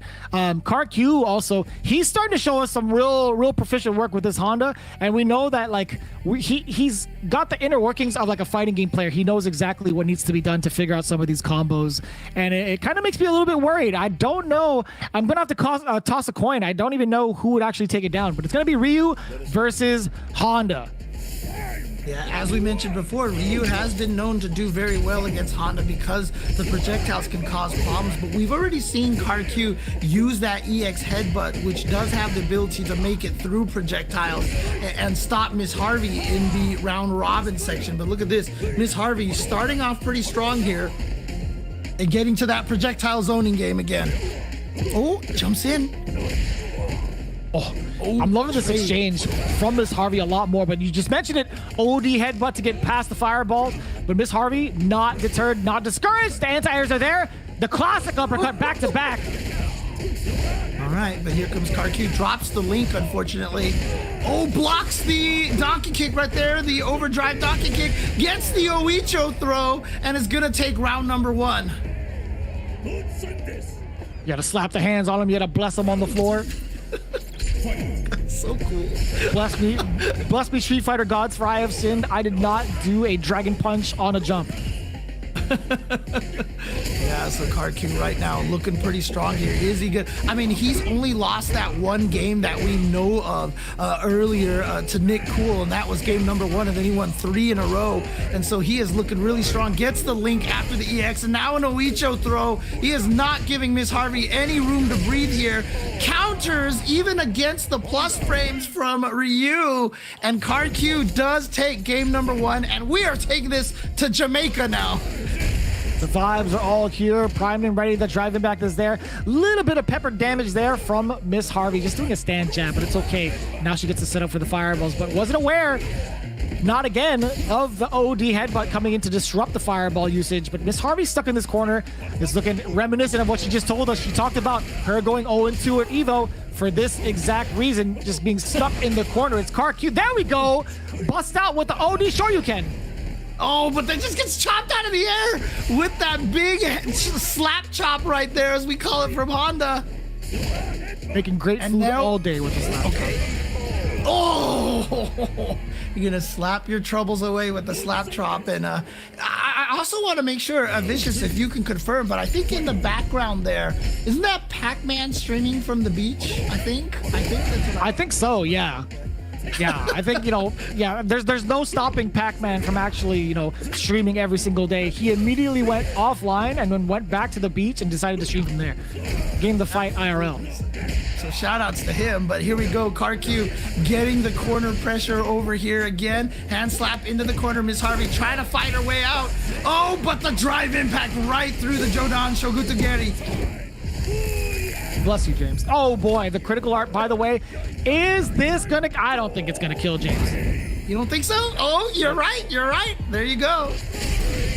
Oh, tried to throw the fireball, was a little too slow. The headbutt finding its mark, and CarQ, one game. He's at tournament game for that $2,500 Best Buy gift card. And I know everybody in the chat's like, you know what? Finish the job. I want to win that laptop. He's just got to win one more game, and we will be giving away 2 more Asus laptops.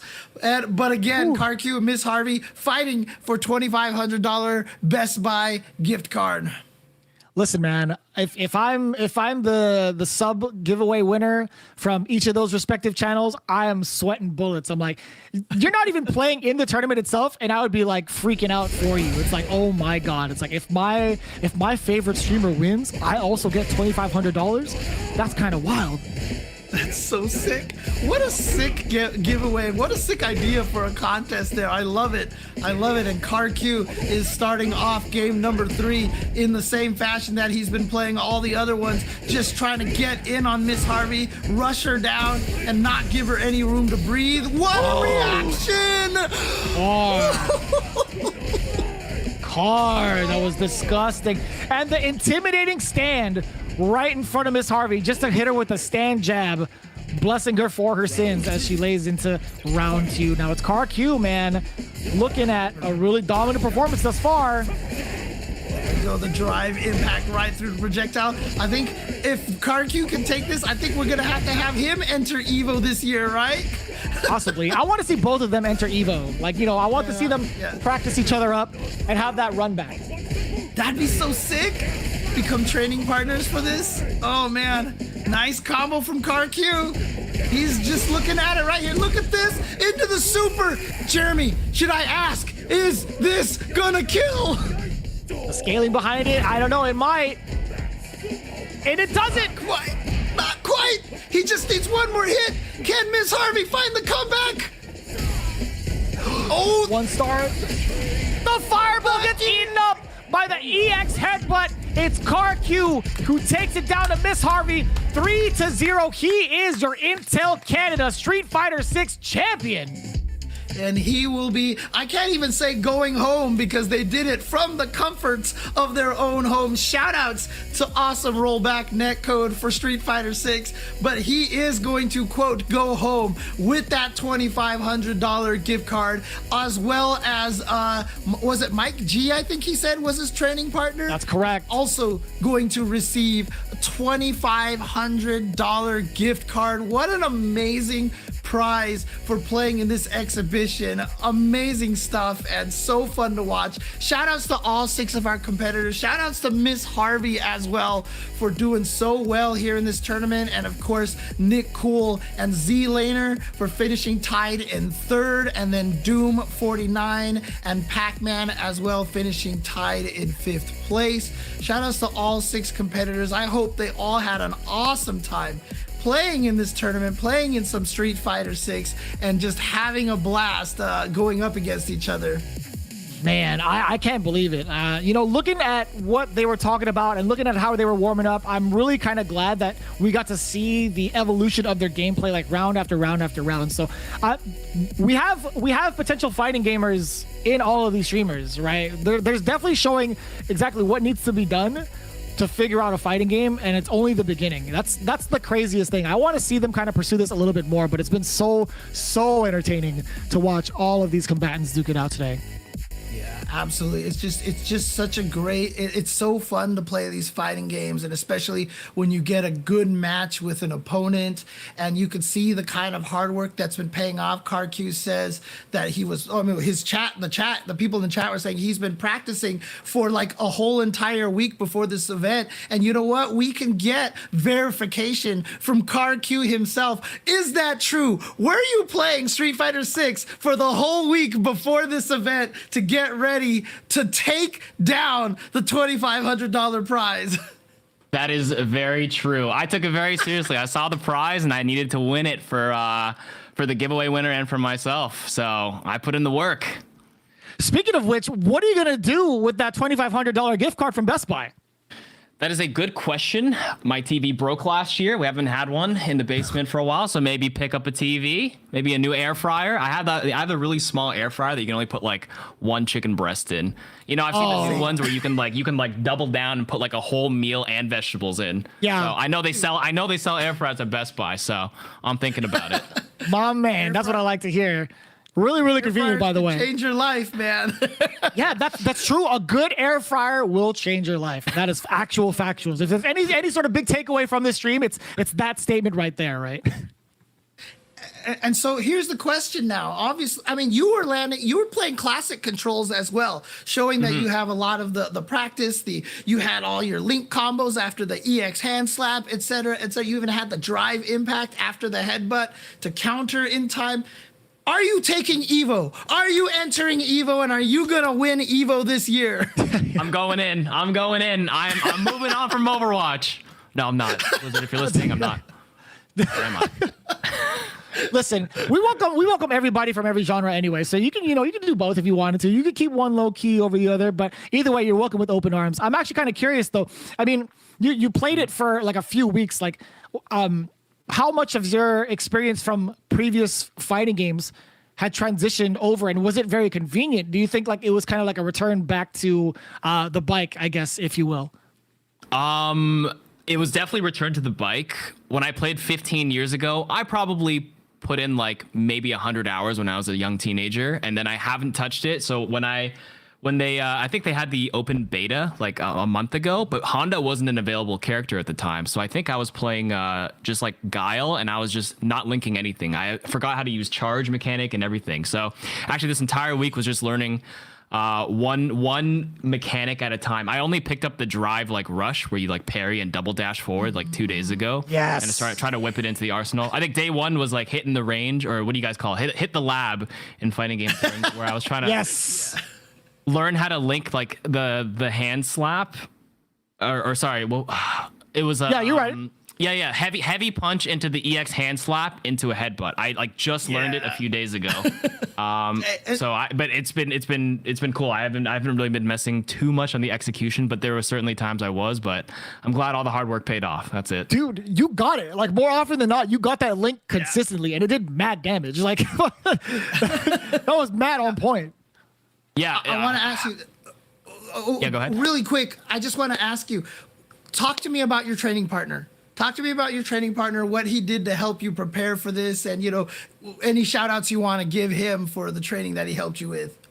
The giveaway winner, we practiced just a little bit before. It was great work on the guile, practiced there, and then throughout the entire week, I played with my community in chat. I was surprised how many people love Street Fighter. Like random Overwatch players, like, oh my god, you play fighting games? Let's go. Then we hopped in a bunch of matches. I got practice against a whole slew of people in the Street Fighter roster, seeing like JP for the first time, a sick Cammy player, and then shout outs to all of them. Shout out to Nu from my chat, who was a previous top Honda player in Street Fighter 4. He's not going to say it, but he was giving me tons and tons of advice as well on how to play it.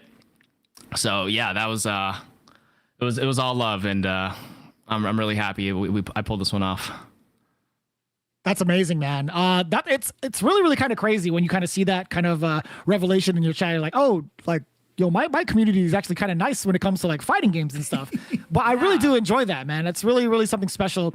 But specifically, I do kind of want to ask, like, do you think you'd be playing this a little bit more in your future on stream? Like, no pressure, obviously, but like if you enjoyed it, I would just love to hear it, man. You know what I mean? Like, I actually will. Like, I was very surprised that like I how much I enjoyed this. When how I said I used to play Street Fighter 4 when I was a teenager in like 08, 09 when it came out. When Street Fighter 5 came out, I played it for 30 minutes and never touched it again. Or maybe like I think I had like 60 minutes of it on Steam. I just didn't like it for some reason. I didn't like the mechanics. So the Street Fighter 6, Capcom did a great job to bring me back, and I hope the community who was watching me, who are mostly Overwatch players, some of them who haven't touched fighting games, I hope they're inspired to also pick up the game as well. And yeah, I'm definitely going to continue playing. I need to pick somebody else up instead of Honda as well. Like, I'm just a one trick right now. I don't know how far you can get in Evo just being a one trick. Maybe you can. You can make it out of pools with Honda. I kid you not. I really do mean it. If you sharpen the way that you're playing now, I think if you sharpen that Honda even further, I think you can make it out of pools at Evo. Dead serious. Oh, and honestly, again, the FGC, especially guys like Vicious and I, you could hit us up anytime you want, and ask questions. We are down to help you. The FGC got a lot of good people out here willing to help others, get into the fighting game. So, you know what? Just let us know. I appreciate it. I also realize you guys are like in the game as the commentators. So you guys are vets. So, I'm honored to be interviewed by you guys. I'm completely new to the scene. So, didn't realize I had such an honor. So yeah, thanks to you guys as well for casting this whole event as well. Any final shout outs, CarQ? This is your chance. This is your moment. Any final shout outs? And where to find you also. Yeah, shout out to you guys, shout out to my community, and shout out to Intel for picking me up to be part of this. I'm happy to be able to do this and love the fighting game community. You guys are great.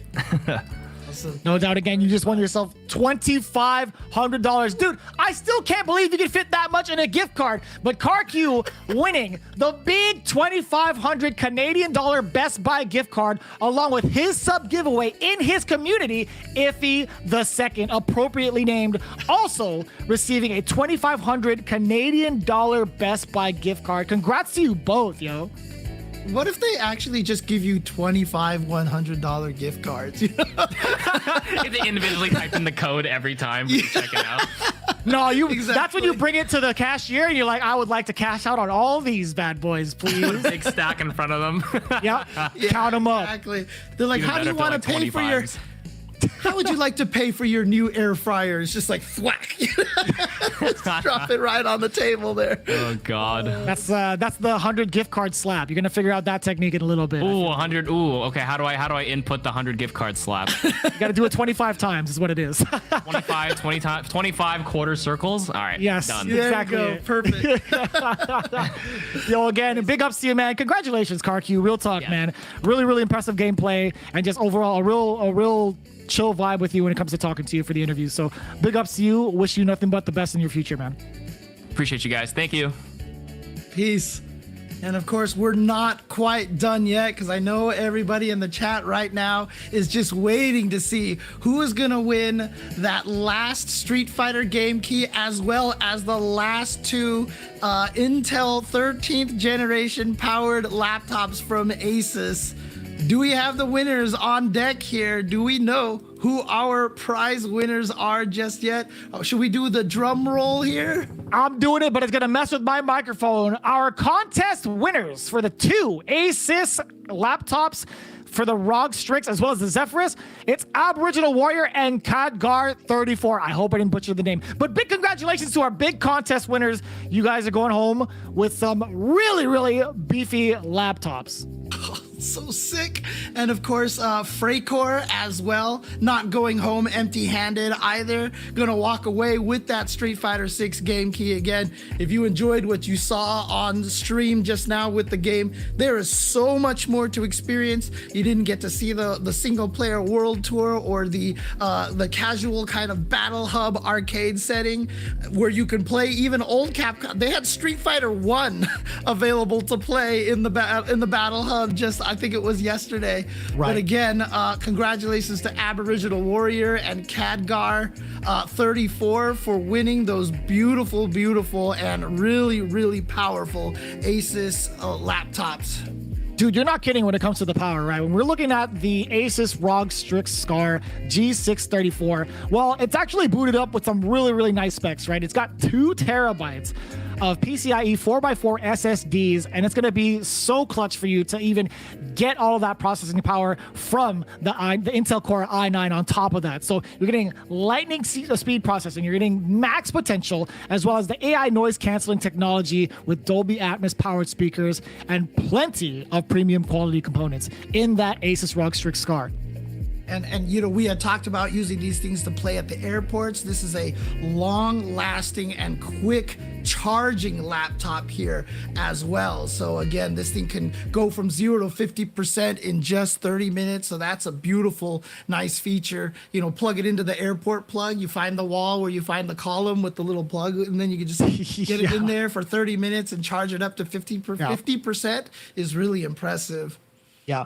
And you're not even kidding, too. With the Asus Zephyrus M16, also, it's really, really lightweight. So it's very, very convenient for those types of scenarios. Or even if you want to just kind of have something in the office or even on the go in your hometown or even with your house itself, the ROG Zephyrus M16 is not only powerful, but it's lightweight, very stylish, and it's redefining the boundaries of performance and design. When you're looking at that sleek design, it comes with also very, very powerful components. You still have that patented Intel Core i9 13900H processor while also looking mad luxurious. Did you actually see the sleek design on the graphic itself? I'm like, dude, that actually looks really, really high end. But you're also talking about the display, right? With the ROG Nebula display with 94% screen to body ratio, you'll get the benefits of a premium 16-inch QHD Plus display in a slim and lightweight chassis. Yeah, again, shout outs to Intel. All 5 of the laptops we gave out this today for this stream, all of them powered by the 13th generation Intel processor. And of course, just like this event here, all powered by Intel Canada. And so shout outs to Intel Canada for putting on this event. Once again, you know, shout out to the 6 competitors that we had playing in this event. Awesome stuff to see all of them in there. Of course, that's Doom 49, as well as Z-Laner, Pac-Man, CarQ, Miss Harvey, and Nick Cool. Shout outs to all 6 of them for participating in this. And I hope that their community and their stream viewers out there enjoyed this as much as we have enjoyed this. Man, it was absolutely fun to even get to talk to some of these professionals in their space, but also kind of vibe out with them and see what they're about when it comes to fighting games. Any final thoughts coming in from you, James, other than that? I mean, honestly, the reason why I think that this event is so cool and I love this so much is to see the cross-pollination between the scenes. You know, like I said, a lot of the fighting game players I know play a lot of different esport genres out there. I would love to see a lot more of the esports genre also come in and join us here in the fighting game community as well. We're all competitors. We all know that competitive feeling. Oh, yeah. Gamers, and it's wonderful to see all of the different scenes blending together in a beautiful video gaming melting pot. Now we got to get invited to a first-person shooter event. Is that what you're saying? Either way, we'll get those logistics under wraps. Don't worry about that. But hey, if you guys haven't done so already, very, very important, real quick, at Intel Canada, be sure to follow them on all social media platforms to stay in tune with all the latest and greatest in news and events. Again, it's at Intel Canada, exactly what you've been doing. First and foremost, we appreciate you. Lastly of all, we love you. Thank you guys so much for tuning in. My name is Vicious, here with James Chen, and we'll see you for the next one. Take care.